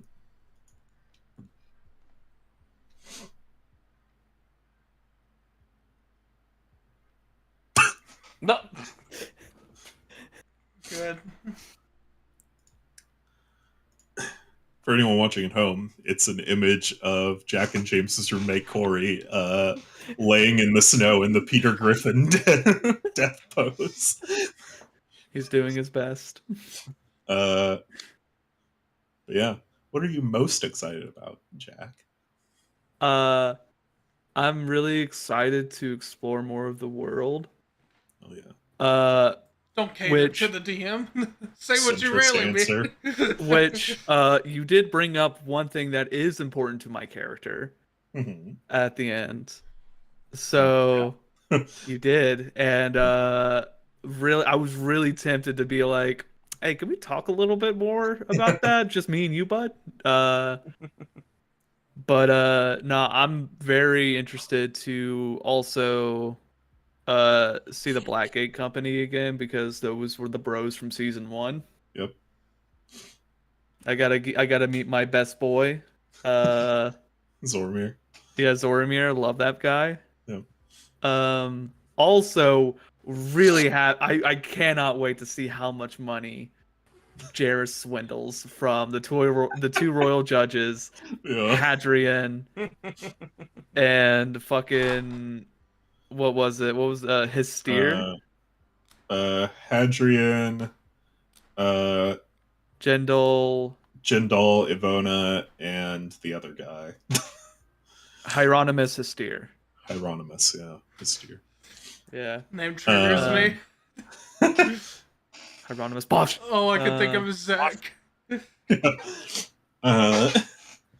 James, what are you Whoa. most excited about? Oh, you know damn well what I'm excited for. To put more trauma on Ivanov. Hell yeah. Get to work through some childhood trauma. Yeah. I'm actually really happy about that. I want to see his trauma. Yeah, It's- finally, mine. we get to see it happen. Yeah, Oh, it's gonna season be 2 fun. was going through trauma with Drac and Emmy, and season 4 is going to be going through trauma with Ivanov and Kelfor. It's always the odd number or the even numbered seasons that we cover trauma. That's how it worked out. What can Don't I worry, say? there will be plenty of trauma in season 5, I'm sure. Yeah, What's that? that's What's that really expensive Wii game about trauma something? trauma Trauma Center? center. Wii Yeah, Sport? Trauma Center. This is Trauma Center now, boys. Wii You Sports. know, I set it up Yes. specifically at the very end for a reason because I know we're going to Arteria. Mhm. But I also very deliberately did not send anything to Lenza Mm-hmm. because that's going to be an in-person conversation. Yeah. Looking forward to that. Even though I will probably try to seek out his mom to try to work that out. Yeah. Yeah, which, speaking of, you did see that her sister is in Sierra. Yep. Managed to break out of the Could cult not of... could not bring myself to talk to her. No, just feel Nope. bad. Fair. To be fair, she didn't know you that well. She was really young when you left. True. She was still really racist though. Oh, Yeah, yeah. she was a 4-year-old racist. She was throwing D words left and right. Stupid dragon. She called you a scaly. Whoa!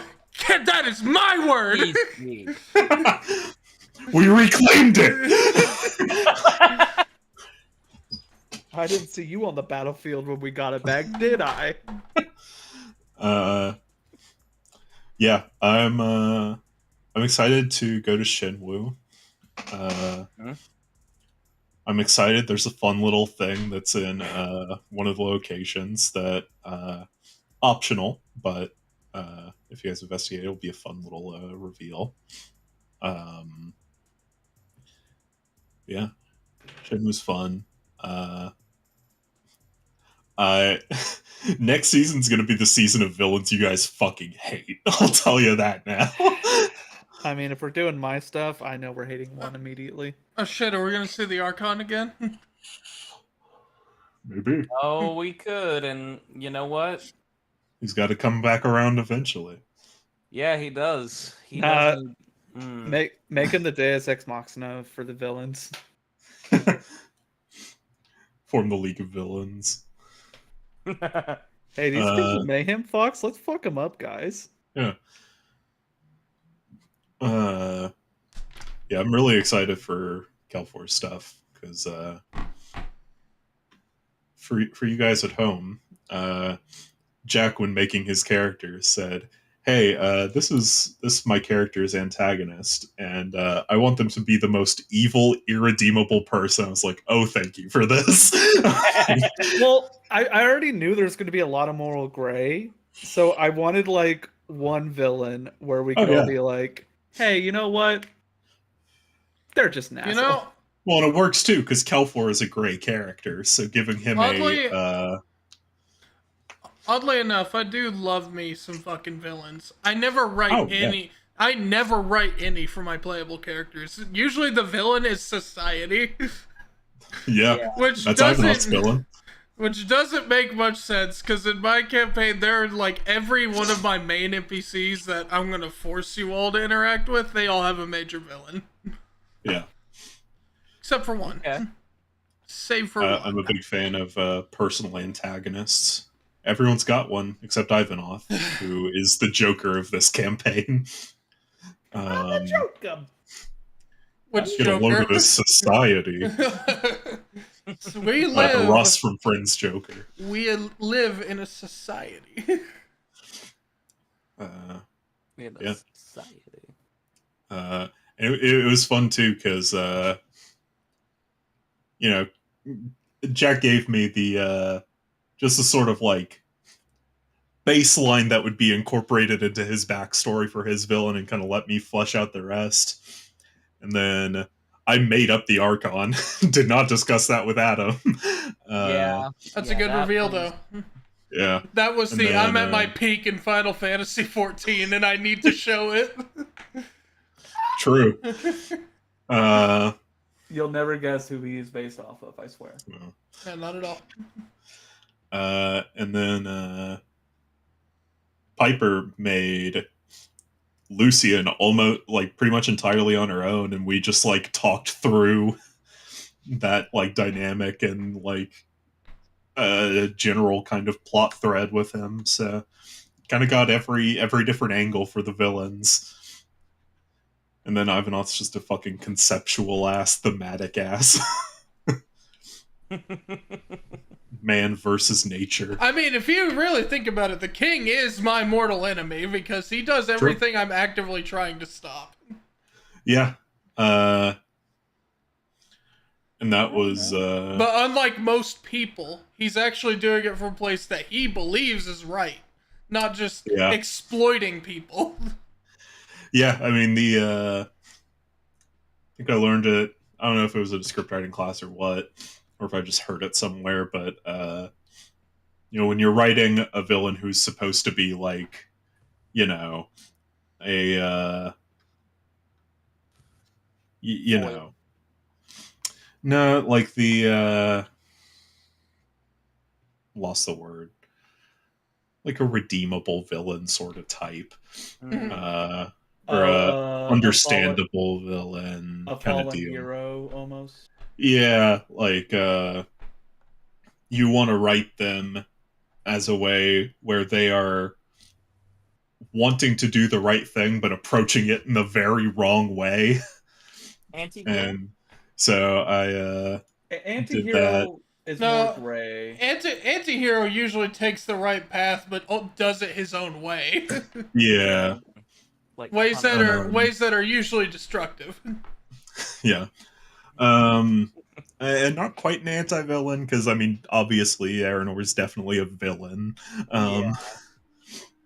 But yeah, just like a relatable villain, that kind of deal. To where it's like you have common ground, and then it's like, oh, come on, man. But yeah, there's a few villains in the campaign that are just evil, and more than one will be making an appearance next season. Sounds like a plan. Honestly, hey, I'm here for it. I'm not surprised, mind you, that it's happening. I just, Had to get around to it eventually, I know. This had to come up sooner. That's what you get for giving into One Piece. I wasn't even One Piece when I made this character. Yeah, but now it's coming out. Yeah, Here we that's are. fair. To be fair, though, Kelfor would not be a good person in One Piece. Kelfor would probably... Kelfor's the Bellamy of this. The Karen Hey booth. guys, I'm back. Everything all right? Yeah, everything's fine. Just I was like, oh hey guys, what are we doing? And it's just it's the mindset of, well, it's not my stuff, so I can treat it bad. I'm like, no. Then I had a lot of cleaning and then some baby spit up, so I'm changing right now. So just, I don't know, just I need to be euthanized, if that would be okay. I feel that. Yeah. And it's not the baby's fault. It's not the Kinda baby's is. fault. No. Piper, Well. what are you most excited about for season 4? Oh, did I miss a really important question? I mentioned it at the beginning. We were just kind of going around talking about it. What I'm most excited about.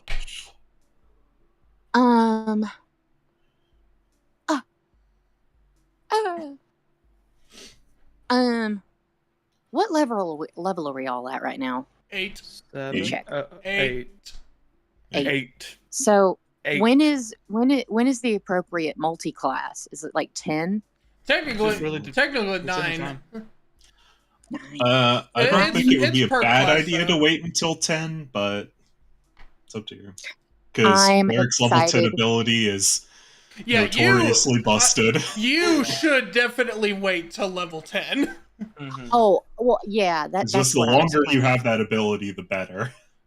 Yeah, I was planning on waiting till 10. I was made privy to the brokenness, so. Yeah, But, divine interventions. You should let me roll it. Honestly. James, what? I'm Why? 5 James? for 6 on successful rolls. But here's the thing. That's gonna end because of me, so. No. To be fair, I roll better for myself. I tried rolling for someone else and it didn't work. That was the 6 Yeah. out of 5. Mm-hmm. That was the missing one. Yeah, so no. I tried to roll it, I think, for Keeley. I've gotten it For once. for me, I am excited for more world building with other villains. I've loved every villain so far, and I love the henchman aspect. I love that when it comes to what is essentially a cult following, whenever you think you've gotten rid and culled some of the evil, there will always be more. It's like a person's gospel can spread to so many people, even if somebody only believes in it half-heartedly. So there are people that are fully aligned with the king, and then there are people that are like half aligned. But even those people that are 1% are enough to cause another revolution years down the road. So that's what Piper is looking forward to. I mean, hey, Emmy you is convinced one of them. Yeah, exactly. I love that. I was happy to have that so early on. Yeah. Emmy is looking forward to just more time with people that care about her. She's so looking forward to more time with Kelfor to learn how to be a cleric monk. She's looking so forward to just the bond between her and Drac being what is essentially big older brother and small white crusty dog that for some reason likes the big scary man. So he's like, it's like the king, like, who's a good baby, and the baby being like, I am. That, and then I'm always excited for James as a person for me to shoot a text to James and be like, "What do I do?" And he's like, do this. You're a cleric. Do this. Someday You have the we'll win teach you how button to right play there. Yeah, someday exactly. we'll teach you how to play a cleric.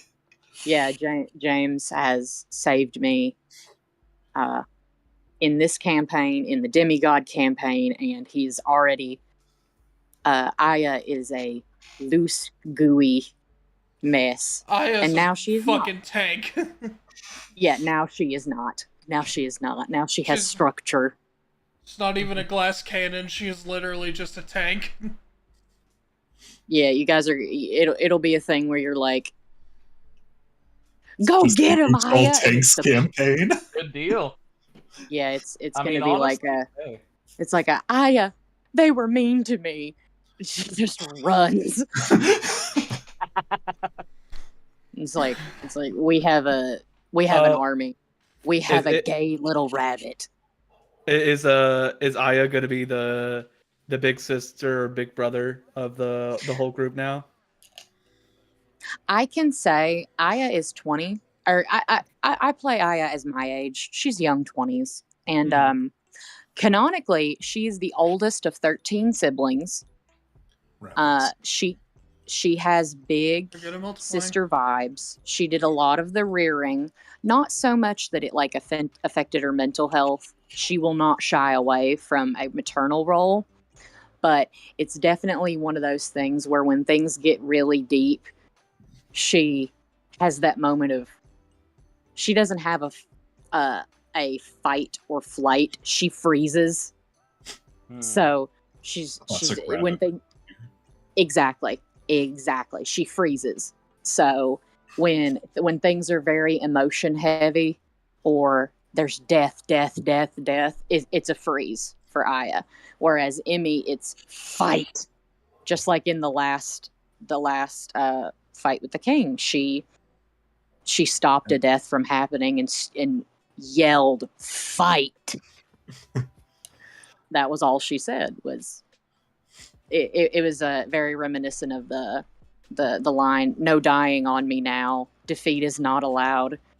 We will live through this day. So fight.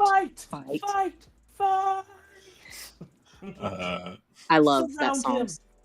What I'm hearing is that if Aya were an Animal Crossing villager, she would be sisterly.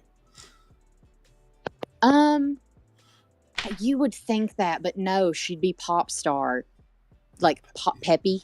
She'd be peppy because she's the kind of bard where it's like, it's not like I seek to tell stories and entertain. She's the run them pockets, line my wallet. She's very like Jason Derulo. She's one of those. She I was debating with James. Did she flunk out of bard school? No, she was probably very good, but then she fucking got to the Keyblade dimension, and they were like a gift, Here, and she was like, "But my sick, nasty dance moves." Girl, who said you could stop? You could, and they're like, you could still be a bard. And I she's have like, to leave my life behind. Yeah, no, exactly. She's like, "Oh, but I'll have to give up my 8 a.m. ballet. If you say so, God." And then, yeah. I like to think she was that, just like, I've seen her Keyblade design, but I like to think that she has like a record on it that she can scratch. I'll think about it. If so her sneakers are the definition of basketball shoes on basketball court. They like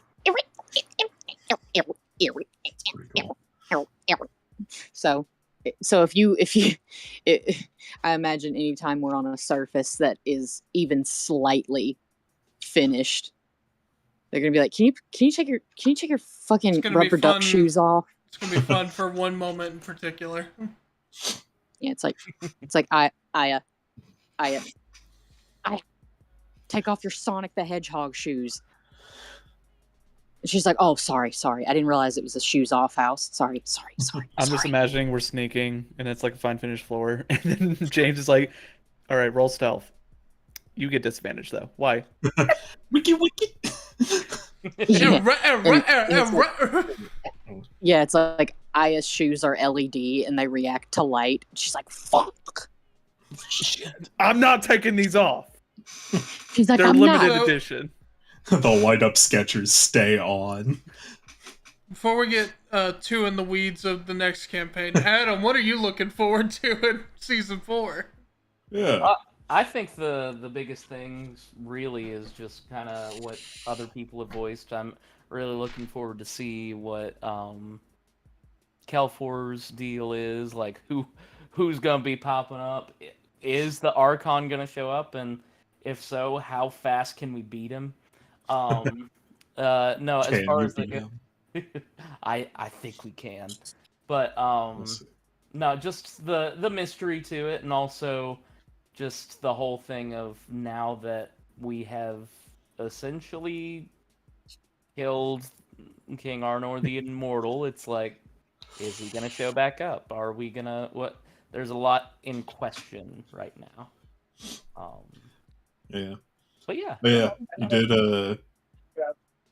you did miss it while you were away, Piper, but where you mentioned villains. Go ahead. I did tell the guys that that next season will have a concentration of very hateable villains. So Oh no. I heard that. I was rinsing Okay. off my hair because of the spit up. And I've listened to like maybe the last 10 minutes. There was like 10 plus minutes that I couldn't hear you guys, but yeah, I've been like, just listen to my boys. They'll get us through the autism time. Yeah, I'm excited for the villains. All the ones I have laid out, I like a lot. I had a good idea for one of them the other day that I'm excited to do. Are they all hot? Piper question: Are they all hot? What do you think? See, so yeah. Yeah. Is there like Personalities probably not. But well, so here's the thing: we've had a lot of I can fix them. we've had a lot of like we've had a lot of hot skinty bitches like Where are the thick villains? Yeah. Where's the fucking thick villains? Yeah, Matt, can you? Yeah, Matt, I know you like fucking twinks. You need to step it up a little bit, all right? Let's see.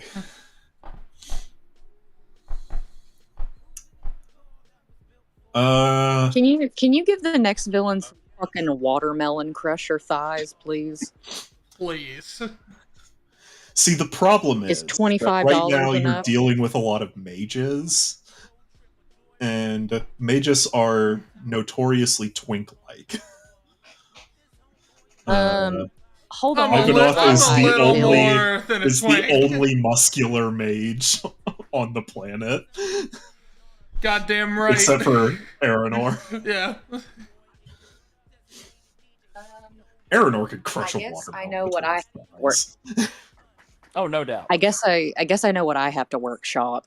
A fucking like washboard ab wizard. I'll work on it. I'll think about it. Yeah, I'll just make Lucian whenever he gets older. He's just like still twink on top and then just giant thighs, massive cake. I'll kill you. I'll Yeah, kill gotta Emmy. BBL during Emmy the has time so skip. much. Emmy will join the king and kill God. If Emmy meets Lucian and he has a body type that isn't just concave, like no. No, his I've already made his future design and he's still very twinkish. Good, because if Emmy sees Lucian and he is like, I would say highly conventionally attractive. You know what I mean? You guys know what I'm Mhm. talking about. Mhm. Like Vogue attractive. She's she's just gonna kick her parents' ass. I had the thought of eventually we see Lucian and he has the Giga Chad face and he just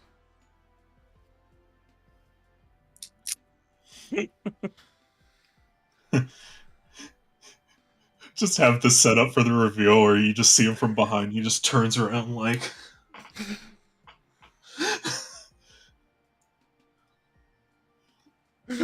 God damn it. Let's see. Let me look. Let's see Which what one's your favorite villain that you're going to introduce, Matt? yours. Fuck no. Choose another one. What do you mean your What villain? design that one? Ivanot's mom. Kind of a MILF. I mean, Ivanoth is a handsome fella for a human. His human genetics are pretty strong. Yeah, how fucking strong are the human genetics to fucking... To hide everything on his face except for one tiny little scale? You tell me. So what does that mean for Drac? Is like the human? Is there any like what's? Well, you're a half dragon, a real half dragon. There ain't no way that those human genes are stronger than a half dragon. Yeah, think the dragon won over for Drac. Yeah. Maybe a little bit. I don't know. If Emmy finds out that everybody in her life is just gonna get hotter and she's just gonna be shaped like a fucking fettuccine noodle. That is entirely up to you. Yeah, don't put this on Matt. This is your character. Yeah. Fucking, I'm gonna find my mom and dad, and I'm gonna conk their heads together like two coconuts. To be fair, if Emmy wanted to get jacked, there is a hereditary precedent for it. The jackness isn't the issue. It's the no ass, no boob. Emmy will have neither. That's a personal decision. Such is life. Such is life. Que sera, am I right? Oh no, there's a couple muscular villains next season. I mean, Aranor is really muscular, so. Aranor was muscular. Aranor's muscular. He could crush a watermelon between his thighs. We're sure Alamir's not a twink either. No, he's kind of built. He's You had to lift up. I wouldn't say he's yeah, he's not as built as Ivanoth is, but yeah, he's pretty beefy. A-Type, I forgot about that.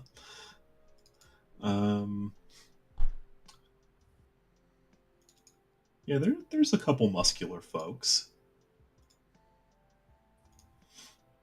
A few twinks. You know, the gamut.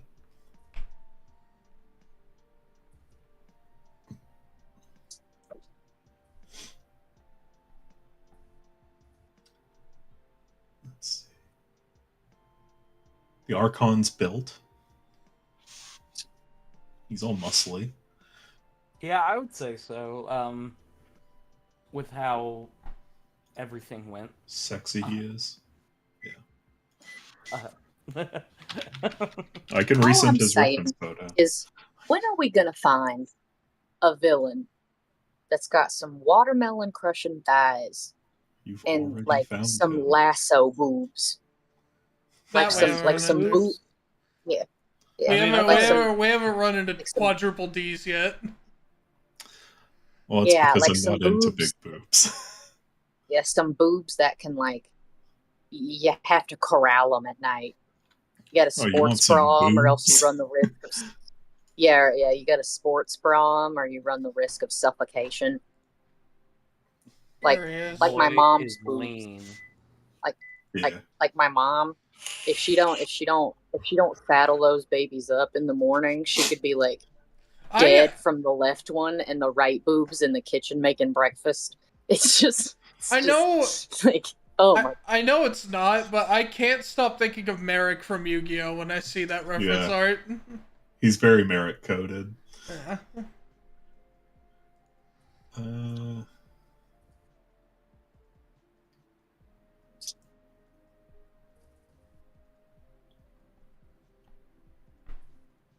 Yeah, there's some muscular people in your future. Not that many, but there's some. They exist. There's some thick folks.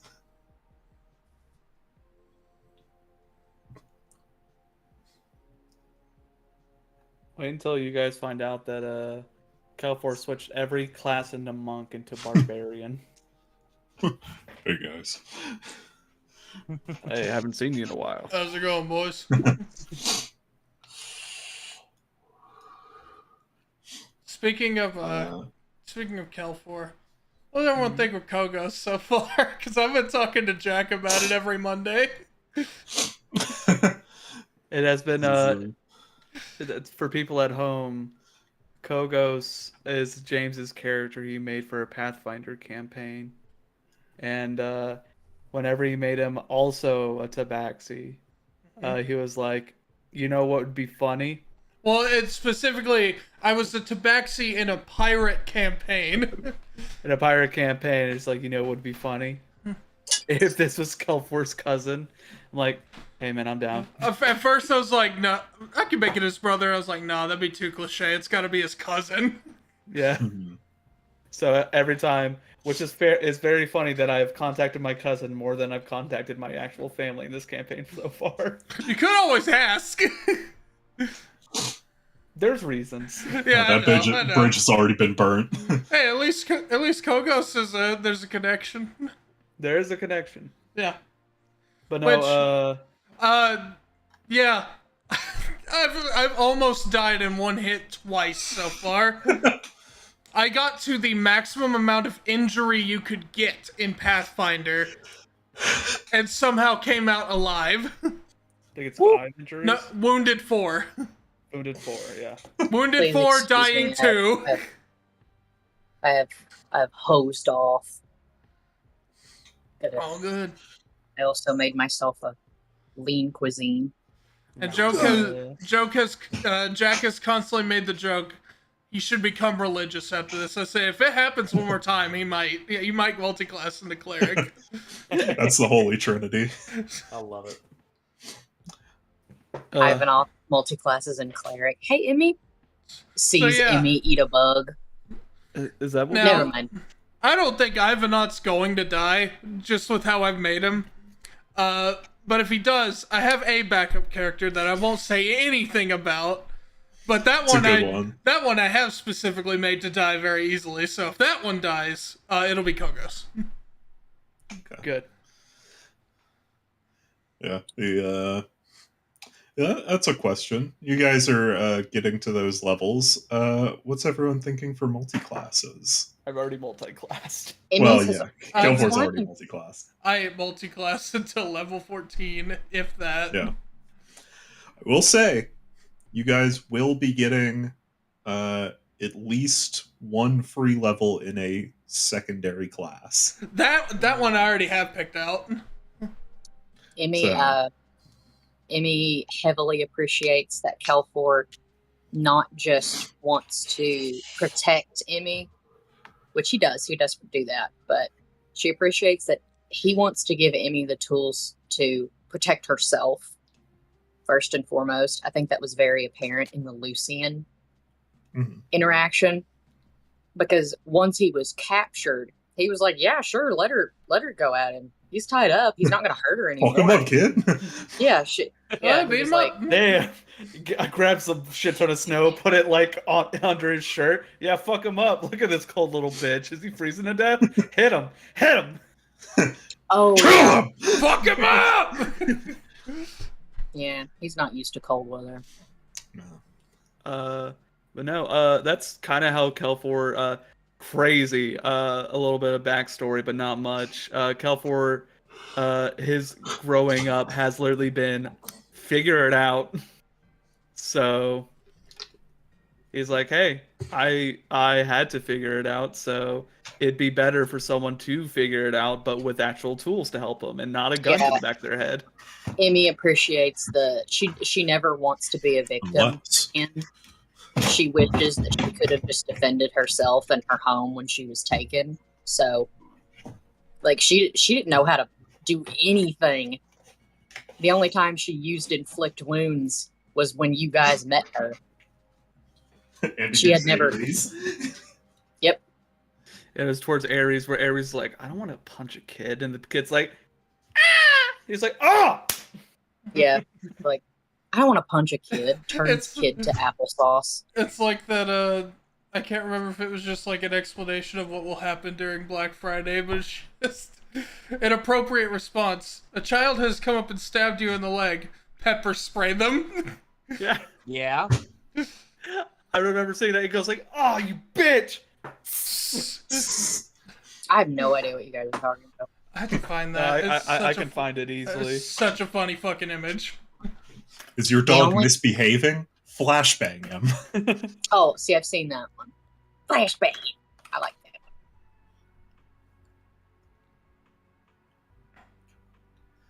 You're trying to find me. Come on.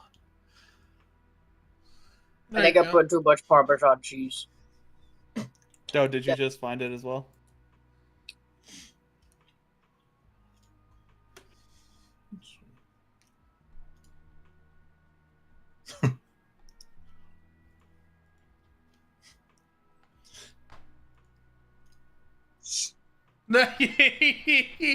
Say fuck it. Violence seems to be the only answer people understand. Did you put Which it I in me? stand by. Yes. I Yeah. stand by. But yeah, that's one thing I wanted to make sure Kelfor is like he's decently self-reliant. Oh yeah, Oh gosh. he's decently self-reliant, but also like he's not afraid to teach someone some fucking like street smarts or hey, if someone shoots something at you, all you have to do is catch it like that. Now catch it. Yeah, stupid. I did shoot Drac. I was like, Drac, I just figured out how to catch bullets. Oh, how? You just Yeah, do that. that's yeah, Try it. The flashbang image. I love that image, but I've never seen the Black Friday one. The only Black Friday anything I've seen is it's a video of like the Tickle Me Elmo, or maybe it's the Cabbage Patch, but it's this old lady who obviously does not speak English, and the lady is not getting a Cabbage Patch for herself. She's obviously pissed, but she's got to get it for somebody. And there's a news reporter, and they are in the store, and the shelf is empty, and they're like interviewing this very small, very Italian woman, and she's like, they're like, how do you feel about this Cabbage Patch Black Friday nonsense? She's like, very pissed, very pissed, very angry. When you get them again? And he's like, I don't work here. And she's like, fuck you, and walks away. Yeah.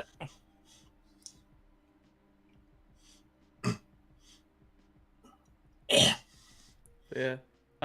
I'm looking forward to a lot of things in season 4 of Lend because we've It's been crazy with that these- it's already season 4. That's crazy. It's crazy it's only season 4. Yeah. For Yeah. Matt's like we're gonna be like 30 something when we're done with it.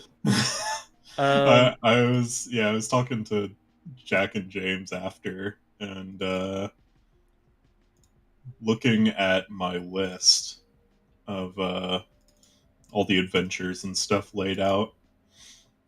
There are 22 I have listed in total, and we have just finished the 4th one. It's okay, we'll get I there. mean, that makes me sad. Only 20 adventures. Some not as long. I mean, some are like parts of an episode, just like important plot points. Uh, but others are like season long ones. Which is what So, season 4 is going to be, it seems. season 4 will be 3 of them. 7? It's not bad. Yeah. Season 5 will be just 1 though. Mm. Yeah, I'm looking forward to it because like we've kind of developed these characters a little bit more. I feel like we've gotten into a flow of what each character is. Mhm. But speaking of that, we also have our new one coming up. Mhm. And do we want to give a quick introductions of like our character's name or like class will be at least? I would say name and class, but you don't have to go into too much. All right. Oh, Hey, y'all take it away. I feel like the DM should start since he hasn't been a player in a bit. I'll be playing Cynthia. She's a Hexblade Warlock. I'll be playing a character that me and that I have made a long time ago, and so Matt made his character a long time ago. Mhm. I'll be playing Melkai, a zealot barbarian. So I'm going back to the big boys. I'm going Hugo adjacent. Yeah.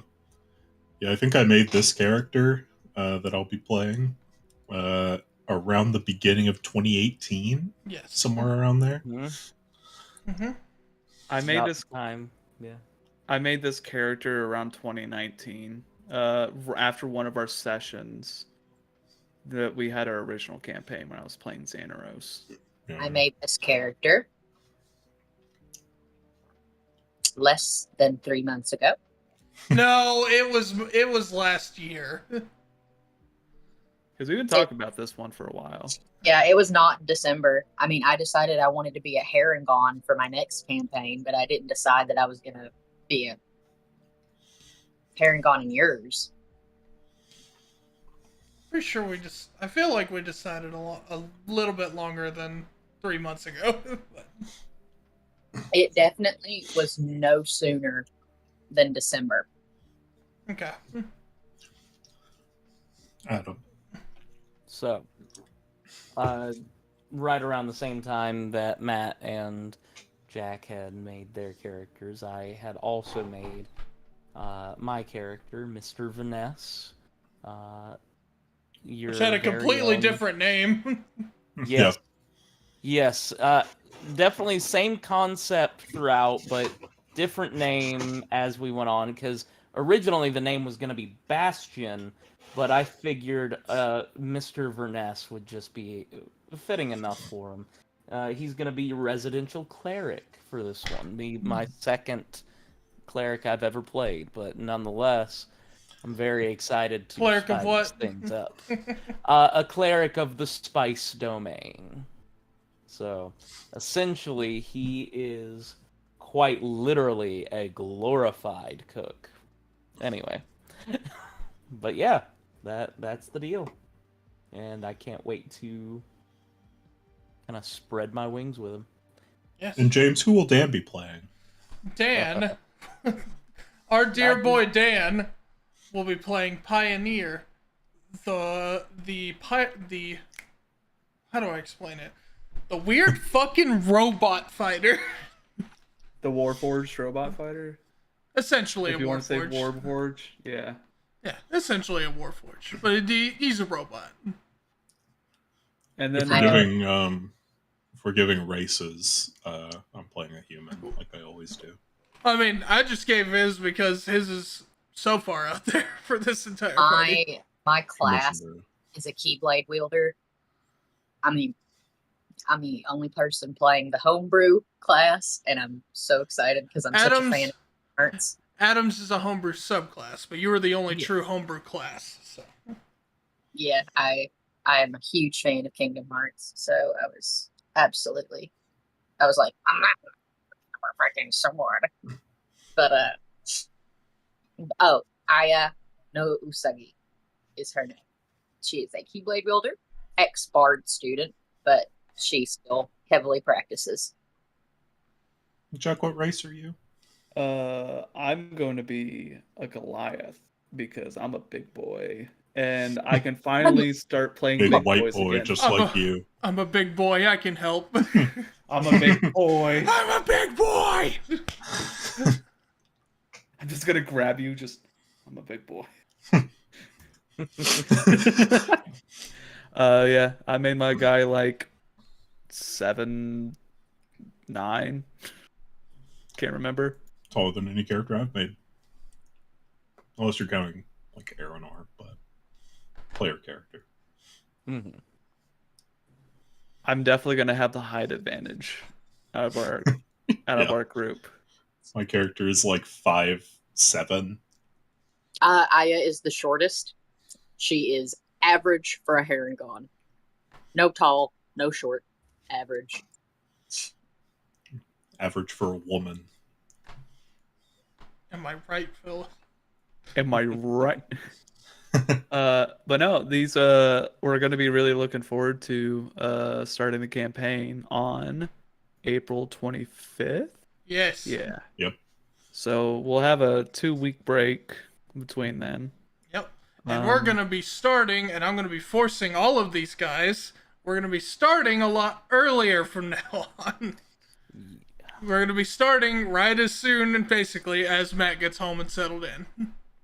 All right. right. Because Dan has to be off by 9:30 each night because he has to wake his ass up early. God, that could makes you imagine? sense. Honestly, I'm here for that. Now, I'm also here for don't that. take that as we're gonna stop dead at 9:30. Dan has to leave at 9:30. I'm gonna try to aim for like 10 tops. All right, I get you. Yeah, which I'm fine with at this point because I don't go to the gym on Thursdays, and I go to the gym on Friday morning, which sucks sometimes. Yeah. It'll be fine. But no, looking forward to it. James, do you have any little introduction you want to give to this campaign? Go play Final Fantasy and Kingdom Hearts and come back to me. That's all you'll need to do. You don't. You have 2 weeks of homework. Have Yeah, fun. you have exactly 2 weeks of homework. Go do that now. You can get through most of Final Fantasy 14 and that. Just do that. You don't have to play it. Honestly, you could just play the first 2 Kingdom Hearts games. That's all you really need. Yeah. Play the first 2 Kingdom Hearts games, and then I recommend playing 14 as well. Man, that's gonna be a lot for me to play before we start. It's okay. Better get Adam, started, Just play Adam. 14. Remember, Adam, you still got to watch like Vinland Saga season 2. You still All got y'all need to watch Vinland Saga season 2. Whoa! Wait! I'm halfway through. Adam, did you know that critically acclaimed game Final Fantasy 14 Shut up! has an shut up. expanded free trial that includes the base game and the first 2 expansions totally free? Heaven's Hundreds Word of and hours Stormblood? of content. We're All not at the- sponsored by all at- Square Enix, but Square Enix, if you're listening, we're listening. If you want We're to sponsor listening. us, I would shit my pants. We're if you guys listening. Please. Kingdom Hearts, if you are listening, I love you very much, and I would like it if you would make if I really liked what you did with the Lion King level. Thank you. Kingdom Hearts never listens. They're like my dad. Kingdom Hearts never listens. The only good world in Kingdom He'll- Hearts 2 was He'll the show up mermaid world. He'll show up every 6 years and then leave to go get more milk and cigarettes. Wasn't it 14 years? Just like the Fresh Prince of Bel-Air. Speaking of which, Speaking of the Kingdom Fresh Hearts 2 Prince is best. Speaking Kingdom of, Hearts I 2. thought you meant speaking of Fresh Prince of Bel-Air. Speaking of, when are they putting a Fresh Prince level in Kingdom Hearts? No. Wait, was robbed? Wait, we was robbed. When are we getting Bel-Air? Yeah. When are we getting Bel-Air? When is Sora going to be able to do the Carlton? When is Sora coming to Fortnite? Exactly. He's in Smash, so it should work Yeah, out. and Disney owns know. like half of Epic now. Isn't that fun? No. When It's my not. favorite thing to say is, Hey Disney, if you're listening, go fuck yourself. Yeah, second that. We don't want a sponsorship from you guys. Unless you're paying a lot of money. Then we'll show. Maybe a lot of money. Bro, I'll just take a Big Mac. Fuck. Hey, Um, there I'm we cheap go. as shit. I have one final question for you guys. Yes. In either or both the next season and the remainder of the campaign, what are some things that you guys would like to see? the Feywild. More of it now. Okay. Dragons. More Okay. dragons. That'd be nice. But yeah.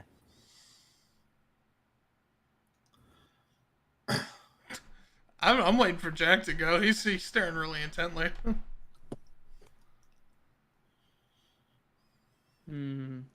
It's really hard for me to say. Trying to pick your words carefully, huh? Is it twinks? Do you want more twinks? Mhm. I I can want make that more. happen. I want more existential shit that questions our perception of reality. That was going to come anyway. Okay, then I'm I was good. gonna say, I was gonna say more death. Can do, sir. Yes, sir. More death, and then even possibly player death. I'm waiting on it. It's not. Mm. I don't. It's gonna be really suck. I don't want actually. I actually don't It's want going to be player really death. suck. It will suck. But no, I would like existential dread and also like questioning of your own morals more. Okay. If you Which is- can make Emmy question her morals, you are quite the story smith. We'll see. See what we can do. That one may be a long-term one. I'd say. I have at least a general outline for all of you guys' character arcs and individual character stories. And I mean, Ivanot's is kind of in the air because he's just kind of doing his own thing. But the last one that I have like a set time for is Emmy's. It's pretty late in the campaign. So Cal4's like final season is season 4. Much like always, Emmy is on the back burner. Well, she'll get more here and there. Lucian will show his little face probably soon enough. Maybe not season 4, but we'll see. I ain't got time for that in season 4. I don't even have any cool Honestly, shit. I'm not sure if I do. I've already told these guys I'm fully like I have no doubt in my mind that season 4 will be the longest season so far. Yeah. I don't Like, even have any cool shit to fight Lucian with. yeah. Thanks, Ian. You have the chalk room. You took a lot of shit from the King's Archives. Did. But yeah, the what was I saying?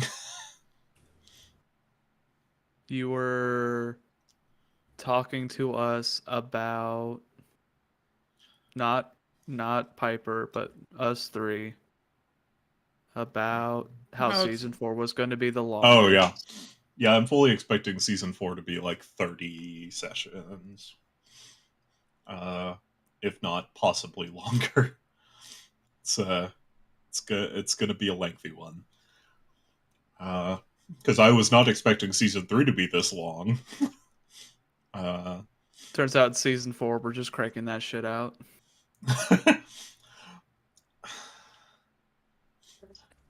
I could see you guys getting through a decent bit of it pretty quick. But there's a couple parts that'll be like that honestly I think you could spend an entire season there. So yeah. Yeah. All of my history as a weeb will be going into making Shinwu and Heisei, so There you go. it's densely packed there. But yeah, Zidon. Anything you guys think I could improve on as a DM? I probably won't cry if you. I think we should make him cry. All right. I want Start some crying, more Matt. ugly-looking motherfuckers. That's not going to happen. Sorry. And More. out of the question. I want some ugly motherfuckers, some bad bitches.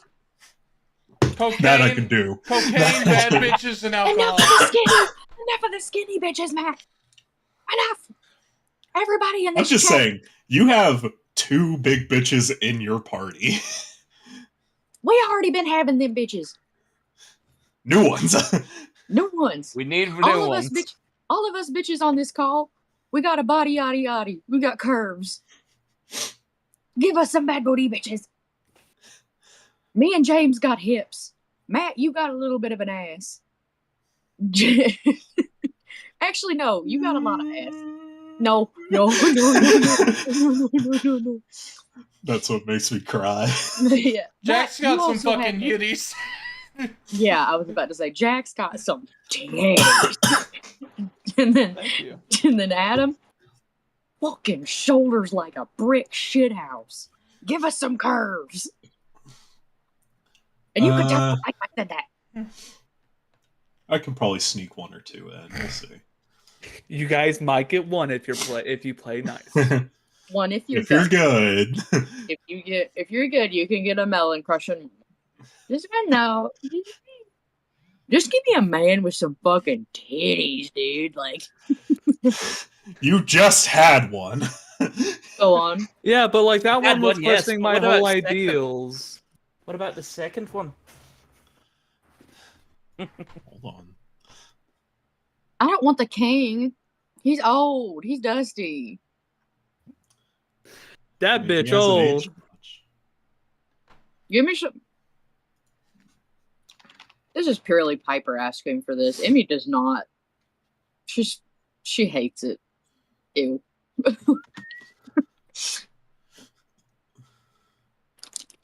Damn, my titties are bigger than his. I know. You can only make the titties so big on Hero Forge. I beg to fucking differ. You can absolutely make those titties bigger. I made Willow's fucking huge. I can pull it I up. got a bunch of fucking thick mommies in the pirate campaign. That's all I'm saying. I can pull it up. Aranor's Hero Forge has maximized ass. Maximize Okay. ass. We're talking about Bahangas, my guy. You coward. What does it look like when you give him titties. bigger boobs? Give him titties. Give him titties. Give Give him. him titties. titties. I never get anything I want. I just want like a two gear shift boobs. Just a yeah. Let me just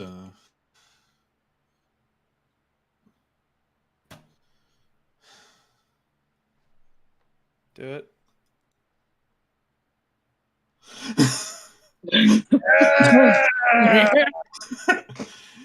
King Aranor Big Naturals.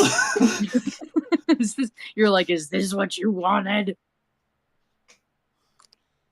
Oh, goodness me. They don't put nipples on them? That's crazy. Nope. No nips.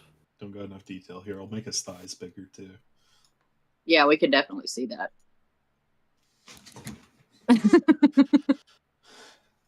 But you gave him a Tumblr man sexy haircut. The titties are negated. Look. When I made the character in Hero Forge, they had like 3 good hairstyles. So I went with the best one they offered. And they have added better ones since then. But that's just how he looks now. I didn't want to change him. He looked weird when I changed him. He look like a freak. Let me see the ass. Let me see the ass. Hold on. Take off his mert. There. Damn. Okay. God. Cheek Hold bump. on, Dang, I he can't used to actually hide. see this. So. Oh, okay. No, turn to the front. No. No cock reveal for the king. If he didn't have one, I think we know who it is. Yeah, I think we know. Hold on. There is a A sensor Is bar. the He's hiding two McChickens in his back pocket. search bar is Oh. bulge?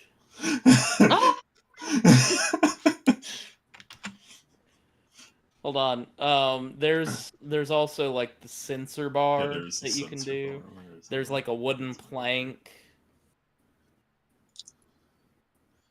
Booty shorts. Booty shorts. Booty shorts. Oh, it's on over. I would have to change it. So Matt, is there anything else we need to discuss? Yeah. Or... I feel like we're on a random tangent right now. Yeah. I What don't are know the what ones you're on the talking about. left? I can't They're the ones on the show left. any of this to the audience. So. Shit. Oh, God. One thing I would like is a random beach episode. Okay. Beach episode. You mean to tell me that when That'd be I good. ask for a Christmas special, I can't fucking get it? We're never playing during Christmas. I have. But Jack gets to have his little cat balls dipped in the sand. Everybody's just fine. They're not just dipped. They're swashed. they're going. I had. Telfor is wiping his ass. Just Still have a Halloween adventure for you guys. Hopefully, we'll do it in season 4. Sounds fun. I'm looking forward to We it. may be done with James's campaign by around Halloween. We'll see. I'm not sure how long is we're looking for it to be. Is there gonna be any First ooky season. spookies? Is there gonna be ooky spookies in Halloween? Is there gonna be zombies and skeletons? Well, I can't tell you. It'd be really cool if you could. You know how I feel about zombies, Matt. Oh, we're getting zombies in season 4. Don't worry. Nice. There you go. Yeah. Yeah. They're gonna just like shamble toward you. They ain't gonna do anything though. They're gonna shamble towards you and be like, "Why does that kid smell weird?" Hey yo, what?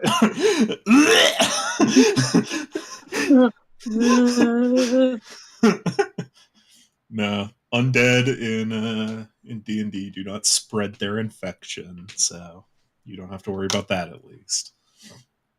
Vampires though, but they're sexy. It's more of a gift, darling. Yeah. Shut the fuck up, Strahd. You're not at That's a this camp. Starion, bro. That All right. was a Starion that time. I'm too used to you playing Strahd. All right. Is there any last things we want to talk about, or we hopping off? I'm Eepy.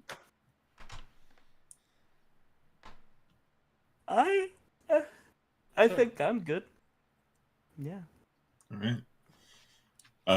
Yeah, we'll be taking 2 weeks off, and then we'll be jumping into a brand new campaign, a brand new long-running campaign. This is our first long-running campaign outside of Lind, which is weird to think about.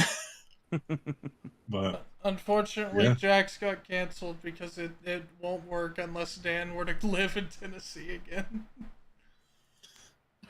we'll get it. Well, we might Maybe get it by one day. the midpoint of Lind, we'll be back. We'll see. Yeah. We'll have graduated college and come home like Steve from Blue's Clues. Then we'll hug him and kiss him, and then do unspeakable things. But other than that, you know, Adam. Other than that, we'll be looking forward to see you guys back on April 25th. Yeah, we're all Thursday. very- It's still very Thursdays. excited. What? Still Yes. Thursdays. Yeah, All right. we're all excited to game. So I know I am. You gonna um, bye.